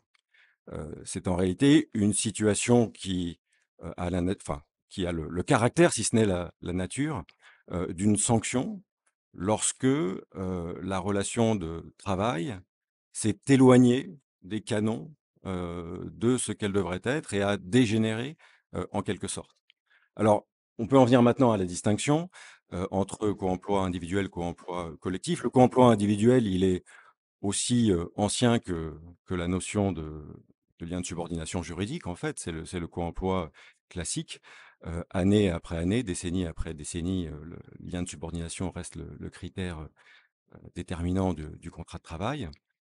Et donc finalement, le co-emploi individuel, c'est la situation dans laquelle un salarié, généralement un cadre, généralement dans un groupe de société, souvent dans un groupe de société international, a été initialement recruté par une entité, puis au gré de mutations au sein du groupe, eh bien, a été en lien avec d'autres entités de ce groupe, si bien qu'à la longue, on ne sait plus exactement qui est l'employeur, mais lorsque celui qui se prétend l'employeur, en particulier, rompt le contrat de travail, alors ce cadre peut être tenté de faire valoir que il a un lien de subordination juridique à l'égard d'une ou plusieurs autres entités que celle qu'il a recrutée. Et donc, on est dans une situation de simultanéité de lien de subordination juridique. Ça, c'est la notion classique. Vous avez eu ensuite la notion de co-emploi sociétaire qui s'est développée. Alors, pendant de nombreuses années, on a parlé de confusion d'intérêts, d'activités, de direction, vous vous en souvenez. C'est une notion d'ailleurs qui avait été dégagée initialement dans le cadre d'un de contentieux individuel, pas forcément de contentieux de masse. J'ai souvenir en particulier d'un arrêt Zimbabwe Batachu en 2000 où la Cour de cassation avait fait usage de cette notion de confusion d'intérêts et d'activité de direction, et il s'agissait d'un salarié qui avait agi seul, et non pas avec des collègues dans le cadre d'un contentieux de masse. Et puis pour la première fois en 2007, dans le fameux arrêt Aspocombe, qui a été le premier temps fort de la jurisprudence sur le co-emploi sociétaire, là, ce sont, de mémoire, environ 400 salariés qui avaient agi ensemble.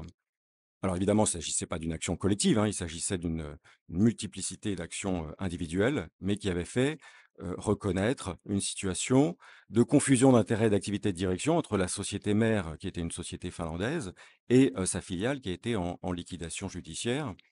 Cette première manifestation dans un contexte collectif de la confusion d'intérêts et d'activité de direction avait poussé bien sûr de nombreux plaideurs à vouloir s'engouffrer dans la brèche, et avec succès parfois. Et on se souvient évidemment des affaires Jung Heinrich, Metal Europe en particulier, dont je me souviens. Hem, et pendant quelques années, on a vécu cette sorte d'âge d'or enfin ceux qui s'en prévalaient en tout cas, ont vécu cette sorte d'âge d'or du co-emploi, jusqu'à l'arrêt Molex, deuxième temps fort de la jurisprudence, en 2014, où la Cour de cassation, après avoir ouvert les vannes en quelque sorte en 2007, a voulu les refermer ou au moins les refermer partiellement en 2014. Non pas encore à l'époque en abandonnant le critère de la confusion d'intérêts d'activité de direction, mais en lui donnant une définition assez restrictive, qui consistait à dire que cette confusion, cette triple confusion se caractérisait par une immixtion d'une société dans la gestion économique et sociale d'une autre, et généralement sa filiale. Et depuis, on a eu beaucoup moins de situations de co-emploi qui ont été in fine reconnues, en tout cas de co-emploi collectif. Néanmoins, il y a un certain nombre d'affaires qui sont arrivées jusqu'à la chambre sociale, mais qui donnaient souvent lieu à des cassations lorsque les cours d'appel avaient reconnu la situation de co-emploi. Il y a l'exception de l'arrêt 3 Suisse en 2016, mais il y avait quand même beaucoup d'affaires qui arrivaient jusqu'à la chambre sociale, si bien qu'en 2020, troisième temps fort de la jurisprudence, l'arrêt AGC qui a été cité tout à l'heure, nouveau tour de vis de la Cour de cassation, abandon de la confusion d'intérêt d'activité de direction comme critère du co-emploi et affirmation du critère d'immixtion permanente dans la gestion économique et sociale, se traduisant par une perte totale d'autonomie d'action.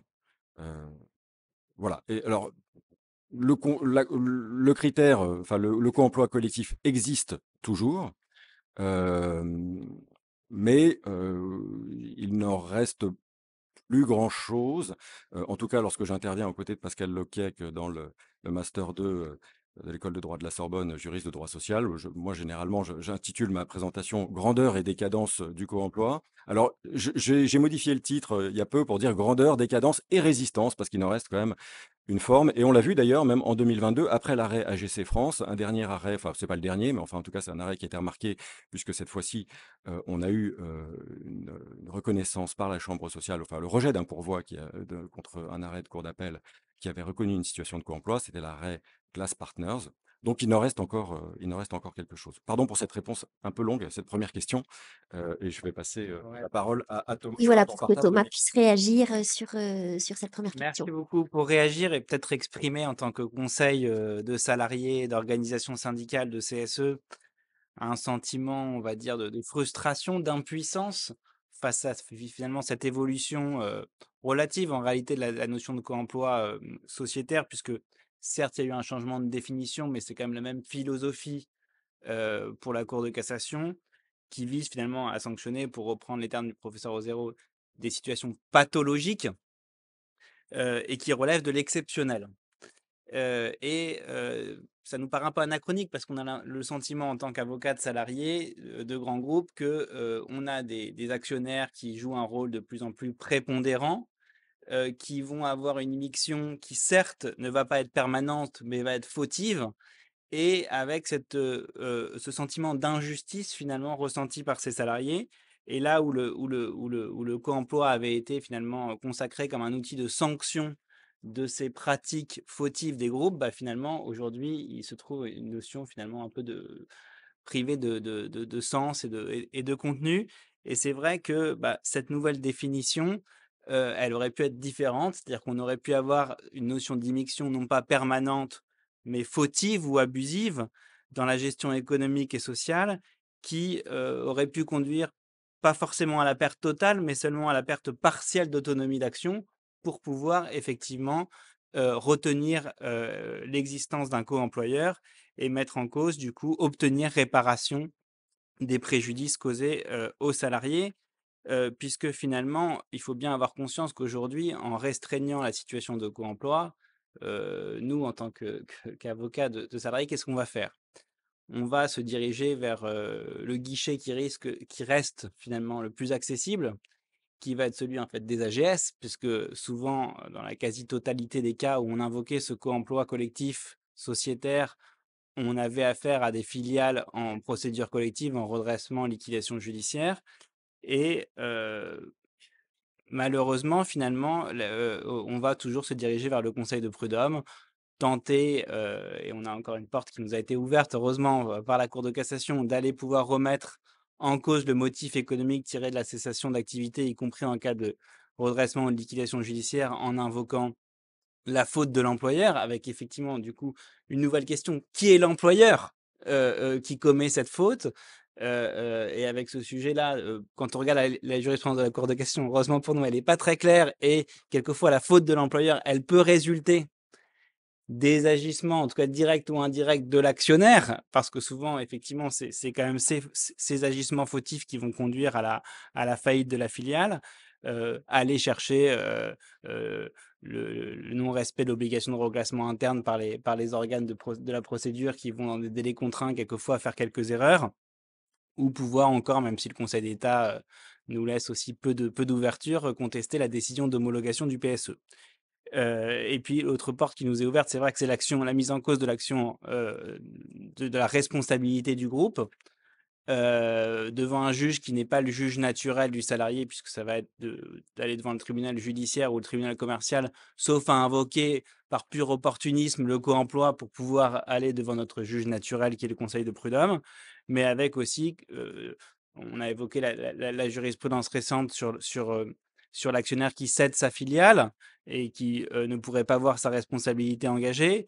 euh, et plein d'exceptions de procédures, des durées de procédure très longues et d'aléas sur ces actions en responsabilité. Donc c'est vrai que cette porte du co-emploi sociétaire, elle nous est aujourd'hui fermée. Reste effectivement le co-emploi individuel qui peut avoir un avenir un peu plus peut-être ouvert, puisque, on va le voir tout à l'heure, les organisations des groupes ont évolué et finalement on peut caractériser un lien de subordination à l'égard d'une entité juridique qui n'est pas la personne morale qui a conclu le contrat de travail, et même des situations que moi je constate de co-emploi, on va dire individuel à dimension collective, c'est-à-dire qu'on va avoir des salariés d'une filiale. Ce n'est pas l'ensemble de la filiale qui va être transparente ou fictive, et l'ensemble des salariés de la filiale qui vont pouvoir invoquer une situation de co-emploi avec un actionnaire ou une société sœur, mais une partie des salariés, ça peut être les dirigeants de l'entreprise, ça peut être quelquefois des fonctions support, ça peut être parfois des fonctions commerciales qui vont pouvoir établir, d'ailleurs quelquefois même au sein, j'ai des exemples de groupes agroalimentaires ou de groupes industriels où on a des forces commerciales qui vont être sur des mêmes réseaux commerciaux, qui vont avoir évolué au gré de restructuration dans un groupe, mais qui vont avoir un même manager, des mêmes produits à distribuer, mais qui vont avoir, parce que c'est l'histoire du groupe, un employeur différent. Ou des fonctions support qui vont être logées dans différentes entités, mais qui vont avoir des fonctions exactement comparables, qui vont être dans les mêmes réunions d'équipe et qui vont avoir les mêmes managers. Donc on a, pour d'autres situations, cette notion de co-emploi individuel à dimension collective qui a effectivement peut-être un avenir un peu plus prospère que celle de co-emploi sociétaire. Alors justement, est-ce que vous pourriez illustrer très concrètement, par exemple, un co-emploi avec un employeur étranger? Comment ça se passe concrètement pour vous les Ouais. praticiens, vis-à-vis de Alors, ce qu'il faut bien voir, c'est qu'aujourd'hui, on a une organisation des groupes qui a énormément évolué et un fonctionnement qui est totalement déconnecté de la notion d'entité juridique. C'est-à-dire que les groupes sont organisés et organisent les relations de travail et la gestion du personnel de manière totalement déconnectée de l'idée d'entité juridique. Là, j'ai un exemple très concret, alors qui se pose dans le cadre de la mise en œuvre d'un PSE, mais qui peut se poser en fait même dans la vie normale de l'entreprise, où finalement l'entité, c'est un groupe pharmaceutique, propose des postes sur son site internet en disant c'est any location. Le poste peut être pris par un salarié partout en Europe, et en fonction du lieu de résidence du salarié, il va être employé par l'entité française, l'entité belge, l'entité hollandaise ou l'entité anglaise. Il va faire exactement le même travail, il va avoir exactement les mêmes responsables hiérarchiques, les mêmes membres d'équipe, travailler sur les mêmes produits, les mêmes molécules, peu importe finalement l'entité juridique qui va l'employer. Donc finalement, ça va être finalement totalement aléatoire en fonction de son lieu de résidence. Il peut d'ailleurs, s'il souhaite déménager, on va lui changer il va changer d'employeur alors qu'il va continuer à travailler exactement de la même façon. Donc on a finalement une notion d'employeur qui devient purement une notion administrative. Ça va être l'entité juridique qui va établir les fiches de paye et qui va correspondre au lieu de résidence du salarié. On a aussi dans ces organisations matricielles des salariés qui parfois vont travailler, vont avoir plusieurs responsables hiérarchiques, plusieurs, qui sont dans des entités juridiques différentes, dans des pays différents, et qui vont rendre des comptes, qui vont en fait être évalués par un manager qui est dans une autre entité juridique, qui vont pouvoir parfois même être sanctionnés par ce manager. C'est juste à la fin, effectivement, le représentant légal de l'entité employeur qui va signer la lettre de licenciement ou l'avertissement, mais ce n'est pas elle qui a pris la décision. Et j'ai un exemple très concret là où j'assistais le CSE. Le CSE a été alerté par un salarié qui a dénoncé une situation de harcèlement moral commis par son responsable hiérarchique, mais qui est sur une autre entité juridique dans un autre pays. Le CSE a déclenché un droit d'alerte atteinte aux droits des personnes. L'employeur a mis en œuvre ce droit d'alerte, mais l'employeur a eu du mal à dissimuler son impuissance puisqu'il n'avait aucun pouvoir sur la personne à l'origine de la situation de harcèlement moral dénoncée par le salarié et qui avait donné lieu à l'enquête menée par le CSE. Donc on se retrouve dans ces situations-là aujourd'hui où effectivement, du fait de cette nouvelle organisation des groupes, on a effectivement un vrai questionnement sur qui est l'employeur. Et du point de vue de l'employeur, justement, comment ça se concrétise? Alors, je peux pas contredire, mon confrère sur ce point, ça me frustre un peu d'ailleurs. On a effectivement des organisations de groupes de sociétés qui évoluent très vite. Et souvent, nous juristes, on court derrière, mais ils vont plus vite que nous. Hem, alors, on avait déjà depuis un certain temps dans les groupes de sociétés, ça remonte, je pense déjà il y a bien une quinzaine, vingtaine d'années, la mise en place d'organisations dites matricielles, avec finalement 2 liens de rattachement.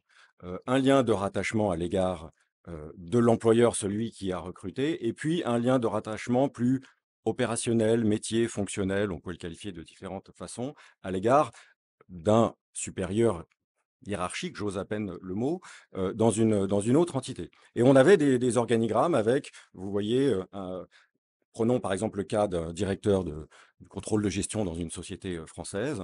Il est employé par cette société française. Vous voyez sur l'organigramme une ligne continue et puis une ligne en pointillé vers un directeur du contrôle de gestion groupe qui est dans une autre entité à Londres ou ailleurs. Et dans ce cas-là, il fallait, alors on avait essayé d'attirer l'attention de nos clients, enfin j'essayais d'attirer l'attention de mes clients, pardon, sur la nécessité que l'employeur qui a recruté le salarié conserve les prérogatives essentielles, les éléments essentiels de la relation de travail, la capacité de donner des instructions, des directives, de contrôler le travail, sanctionner le cas échéant, quitte à ce que ce soit en coordination avec une société tierce. Bon. Mais on est maintenant encore un stade plus loin et on a de plus en plus de situations qui sont en fait des situations de portage salarial, ni plus ni moins. C'est d'ailleurs la même expression qui est utilisée en anglais par les groupes de sociétés. Ils parlent d'employer of record. Donc c'est de l'employeur déclaré ou l'employeur enregistré. Et là, c'est une situation où il n'y a plus de lien, effectivement, où c'est un lien purement administratif et encore avec, la personne qui pourtant enfin la personne morale qui est censée être l'employeur. Et là, on a des situations alors, qu'on rencontre de plus en plus souvent, notamment, compte tenu de la généralisation du télétravail. Vous pouvez avoir souvent un salarié qui est étranger, qui vient travailler en France, parfois pour des raisons simplement, familiales, mais qui travaille pour une entité, du groupe qui n'est pas en France, mais qui le groupe, lui, va demander à l'entité française de le porter. Il va être, hosted, accueilli, par, l'entité, française, mais en réalité, cette entité française n'aura strictement aucun lien avec lui. Elle aura pour seule mission de faire ses bulletins de paie et de payer les cotisations sociales, en France. Hem Et ça, évidemment, ça pose un grand nombre de problèmes parce qu'on attire leur attention sur les difficultés qui peuvent, ressortir d'une telle situation en disant: «Mais si cette personne-là, qui soi-disant n'a aucun lien avec l'employeur français, est en réalité bien employé par cette société française, eh bien, il est censé, être électeur, au CSE, être éligible au CSE, avoir un droit, dans la réserve spéciale de participation et toute autre conséquence simplement liée à sa qualité de salarié. Autant de choses qui ne sont absolument pas concevables d'un point de vue des groupes qui veulent mettre en place ce genre, de structure. Mais ils le font quand même. Oui, on comprend bien que ça se complexifie tout à fait. Alors, est-ce que, de votre point de vue de praticien, le fait que la définition du co-emploi, par, la juridiction judiciaire et la juridiction administrative qui parle de véritable employeur et non pas de co-employeur, est-ce que ça pose une difficulté? Alors je sais pas si ça pose une difficulté, mais c'est vrai, il y a une différence, et elle a été rappelée par, le professeur Ozero, tout à l'heure.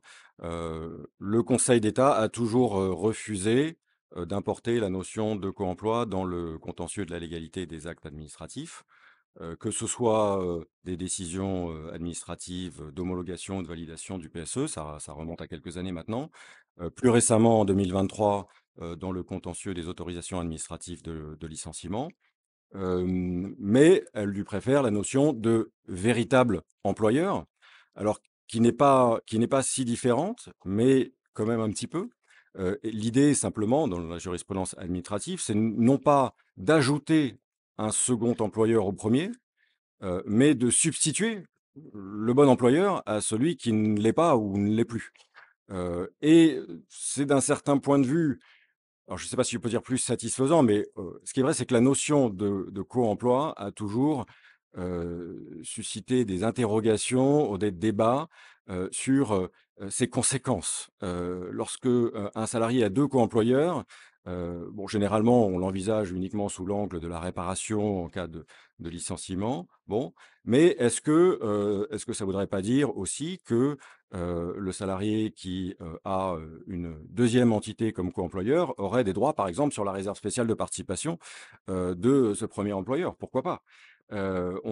J'ai eu, moi, un certain nombre de contentieux où c'était pas uniquement une réparation qui était demandée pour absence de mise en œuvre de l'obligation de reclassement par le co-employeur qui ignorait qu'il était co-employeur, mais aussi parfois, en allant plus loin, pourquoi pas, puisque l'imagination des plaideurs est grande, de réclamer des droits dans la réserve spéciale de participation, de prétendre que l'obligation de sécurité n'a pas été mise en œuvre valablement par le co-employeur qui ignorait qu'il était co-employeur, etc., etc.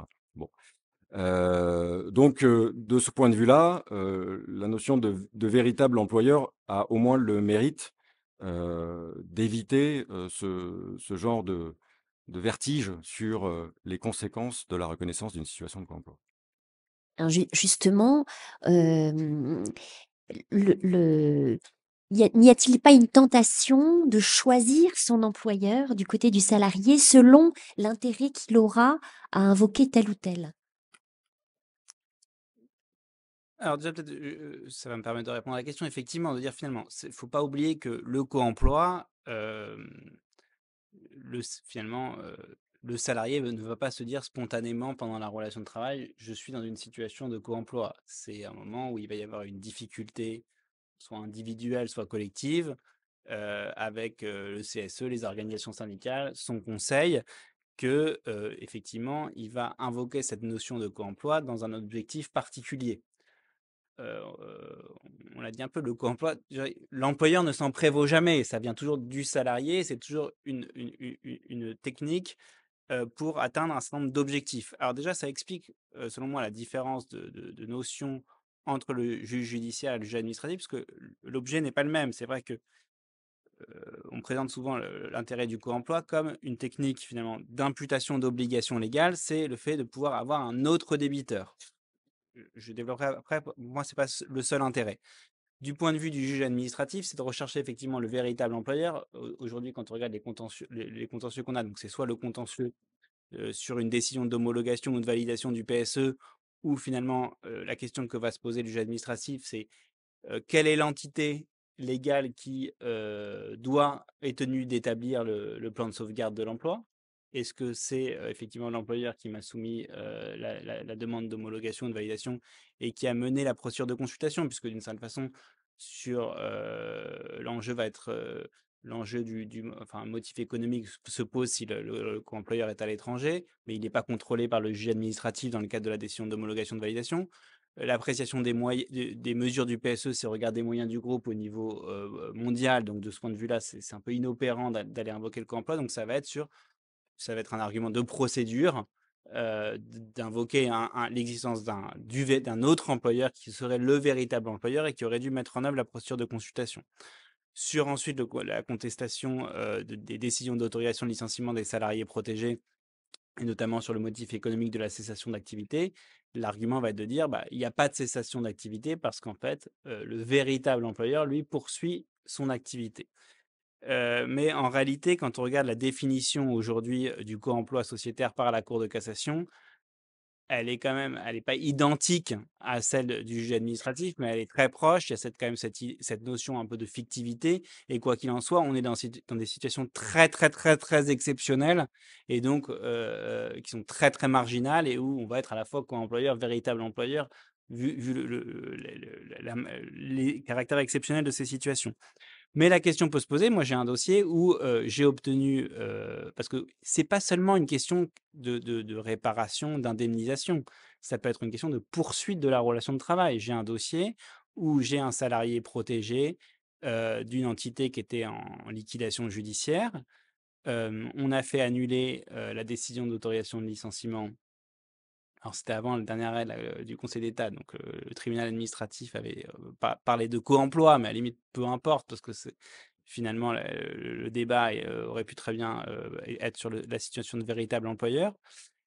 Et en parallèle, on a une procédure au prud'homme où on demande la réintégration chez le co-employeur. Alors, c'est une procédure en cours. Pour l'instant, le conseil de prud'homme a dit, bah, c'est fondé sur la décision du tribunal administratif pour dire, bah, j'ai cette décision du tribunal administratif qui annule la décision d'autorisation et reconnaît l'existence d'un co-emploi où oui, ça aurait pu être le véritable employeur, et le conseil de prud'homme qui en tire les conséquences en réintégrant le salarié chez le co-employeur du point de vue du juge judiciaire ou le véritable employeur d'une certaine façon. D'ailleurs, sur cette question de réintégration, la notion de véritable employeur peut apparaître la plus adaptée par rapport à celle de co-emploi.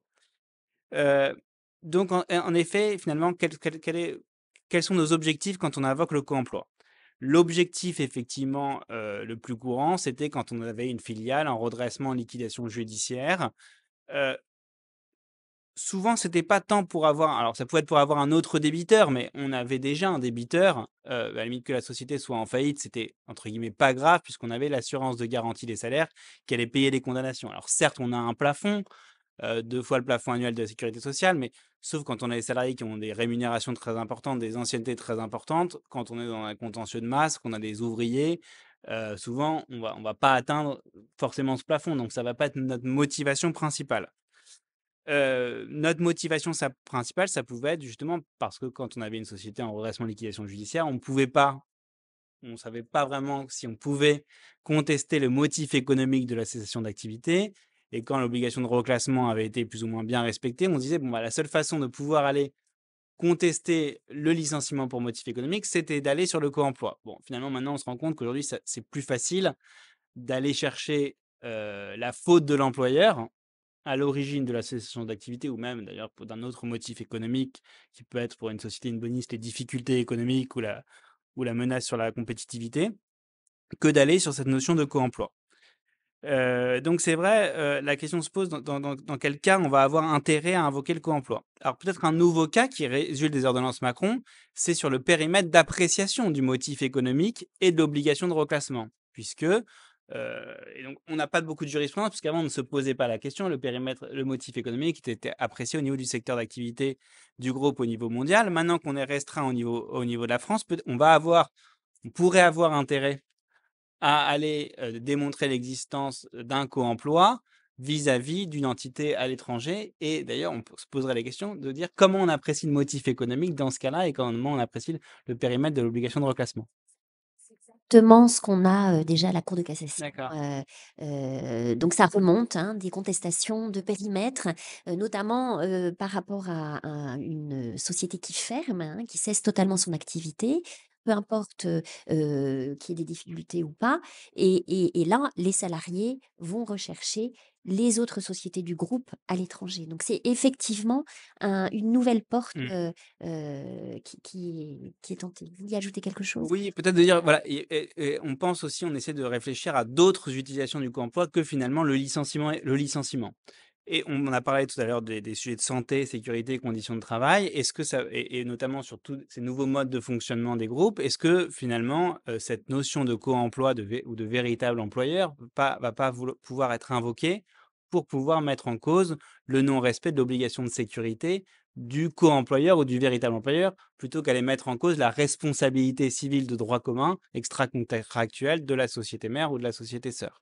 avec peut-être on aura peut-être une autre définition du co-emploi sur ce sujet-là. On parlait tout à l'heure de la notion d'autorité. Finalement, est-ce que, si on va être sur ce sujet d'obligation de sécurité, on va pas, pouvoir défendre l'idée que, on doit retenir une autre définition de l'employeur pour apprécier le débiteur de l'obligation de sécurité? La question, en tout cas, pourrait se poser. Je voulais savoir s'il y avait des questions, oui, dans la salle. Donc, on sent bien que le co-emploi, quand il tient pas, les avocats, ils cherchent à d'autres notions pour essayer d'accrocher un débiteur qui soit solvable. Donc, comment on reconnaît un employeur fictif? Et à supposer qu'on reconnaisse l'existence d'un employeur fictif, qui est débiteur d'obligation? Est-ce que nous avons 2 débiteurs ou un seul débiteur? Enfin bref, qu'est-ce qui distingue l'employeur fictif du co-employeur? Merci. J'ai envie de laisser le professeur Zéro répondre puisque, sa thèse, c'est de dire que justement, c'est cette notion de fictivité qui devrait être retenue pour apprécier le co-emploi. Mais en réalité, bon, c'est pas la Cour de cassation ne se fonde pas sur cette notion, mais la définition quand même est assez proche. Mais je vais vous laisser répondre peut-être professeur, Oui, alors moi, c'est juste une thèse personnelle. Moi, je considère que le co-employeur, ça revient à la fictivité de la société, mais ce n'est pas très clairement ce qu'a retenu la Cour de cassation. Pour la Cour de cassation, le co-emploi, c'est autre chose que la fictivité.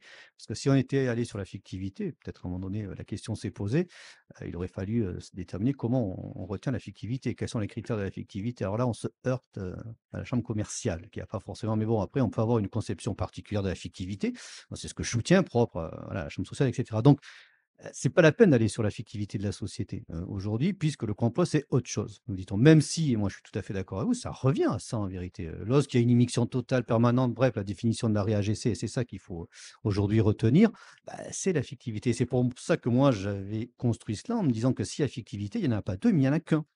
Puisque, la personne morale de la filiale, pour prendre le cas le plus typique, est inopposable aux salariés et après ça, on sait gérer en droit du travail. Enfin, il ne faut pas dire que ça complexifie les choses. À un moment donné, oui, il y en a pas 2, il y en a qu'un. Moi, je trouve que ça simplifie les choses. Alors oui, ils ont droit à la RSP, du véritable employeur, mais plus à celle et cetera. Voilà, ça devient presque un établissement. Alors moi, j'avais évoqué l'inopposabilité parce qu'il y a d'autres créanciers aussi, hein, sur la personne morale. Voilà, donc la fictivité, à mon avis, vaut mieux pas y aller. Enfin, j'ai compris qu'on avait perdu. Oui, je vais peut-être simplement, ajouter, bah, pour aller dans le même sens, mais, un exemple, pour répondre à votre question.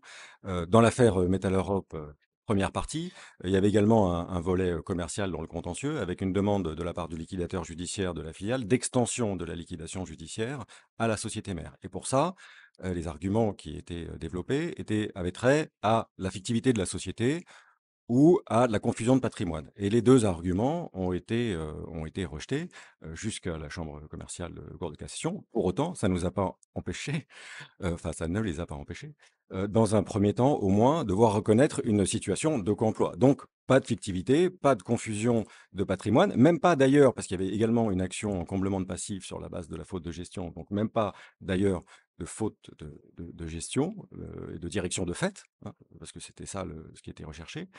Et pour autant, on pouvait quand même avoir à l'époque, une situation de co-emploi. Et même si la notion de co-emploi ensuite a évolué, il reste que, on parle de notions différentes. oui, donc enfin, en tout cas, en tant que conseil de salarié, moi, je j'ai pas le sentiment que la notion de fictivité m'ouvrirait une porte plus grande que celle du co-emploi. À la limite, si parce que si on a dans un cas de fictivité de société, pour moi, on doit être quand même dans les conditions du co-emploi, telles que dans la définition de la Cour de cassation d'aujourd'hui. Après, peut-être que si on a et d'ailleurs, on vous renvoyez dans la note, hein, à la notion de transparence qui est celle de la notion retenue aussi par le Conseil d'État pour retenir la question du véritable employeur. En revanche, on a le co-emploi individuel qui peut, parfois finalement avoir cette notion qui est pas la fictivité de l'entité juridique, mais la fictivité finalement du lien, juridique entre le salarié et l'employeur parce que, en démontrant que factuellement, ce salarié-là, son véritable employeur, ce n'est pas, la filiale française qui lui établit ses bulletins de paye, mais c'est, finalement, la société mère ou la société sœur qui peut être située d'ailleurs en France ou à l'étranger. Professeur Couturier, vous aviez une question? Donc c'était plutôt mon grain de sel que je voulais introduire ici. Il me semble que la fictivité fait intervenir le même raisonnement que le véritable employeur dont on parle de la jurisprudence administrative, c'est les 2 aspects d'une même pièce. D'un côté, et on trouve le véritable employeur, et si on dit que c'est le véritable employeur, ça veut dire que l'autre, c'est un employeur fictif. C'est ce que le droit civil appellerait de la simulation. Y a-t-il une autre question avant que nous fassions une petite pause? Oui, monsieur, attendez le micro. Bonjour Thomas Pasquier, je suis professeur à l'Université de Paris-Nanterre. J'aurais une petite question à Madame l'avocate générale concernant cette décision rendue en février 2023, me semble-t-il, sur la mise en œuvre de la responsabilité délictuelle de la société SNCF en cas de manquement à l'obligation de coordination. Alors, si on est en matière de responsabilité traditionnelle, ça veut dire qu'il faut apporter la preuve de la faute, du lien de causalité et du dommage. Ma question est simple, puisque vous avez, à la fin de votre intervention, visé le droit fondamental à la protection à la santé qui a valeur constitutionnelle. Est-ce qu'on pourrait voir réapparaître la théorie du préjudice nécessaire et donc la possibilité de ne pas avoir à démontrer le préjudice pour le salarié en cas de démonstration de la faute préalable en matière de coordination? La théorie du préjudice nécessaire, il y a eu quand même des effets je veux dire, il y a eu un développement de cette théorie jusqu'en 2016 et puis bon, finalement un retour de balancier de la Cour de cassation pour réserver cette théorie véritablement à des cas très particuliers. Sans doute, effectivement, dans des cas réservés plutôt sur effectivement des droits qui sont garantis à hauteur des principes européens même, hein, je dirais, hein, des principes généraux. Alors, là, aujourd'hui, sur la coactivité, je pense qu'on irait un peu loin, hein, aujourd'hui, c'est toutes les questions qui se posent à la suite de ces arrêts, c'est précisément leur portée, leur étendue. Aujourd'hui, la Chambre, elle réserve véritablement cette action en responsabilité extra-contractuelle de façon encadrée, adossée à donc des fautes bien précises qui sont celles en lien avec les obligations très précises limitées aux obligations réglementaires.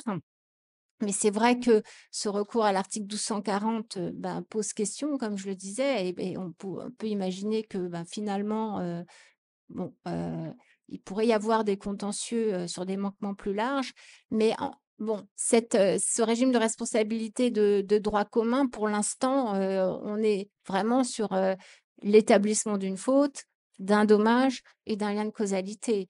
Le préjudice nécessaire, aujourd'hui, ça me paraît un petit peu difficile de se projeter dans ce domaine-là, en l'état du droit, sur voilà, une orientation qui serait donc, bah, on n'a plus besoin de démontrer un préjudice, il découlerait nécessairement de la faute commise.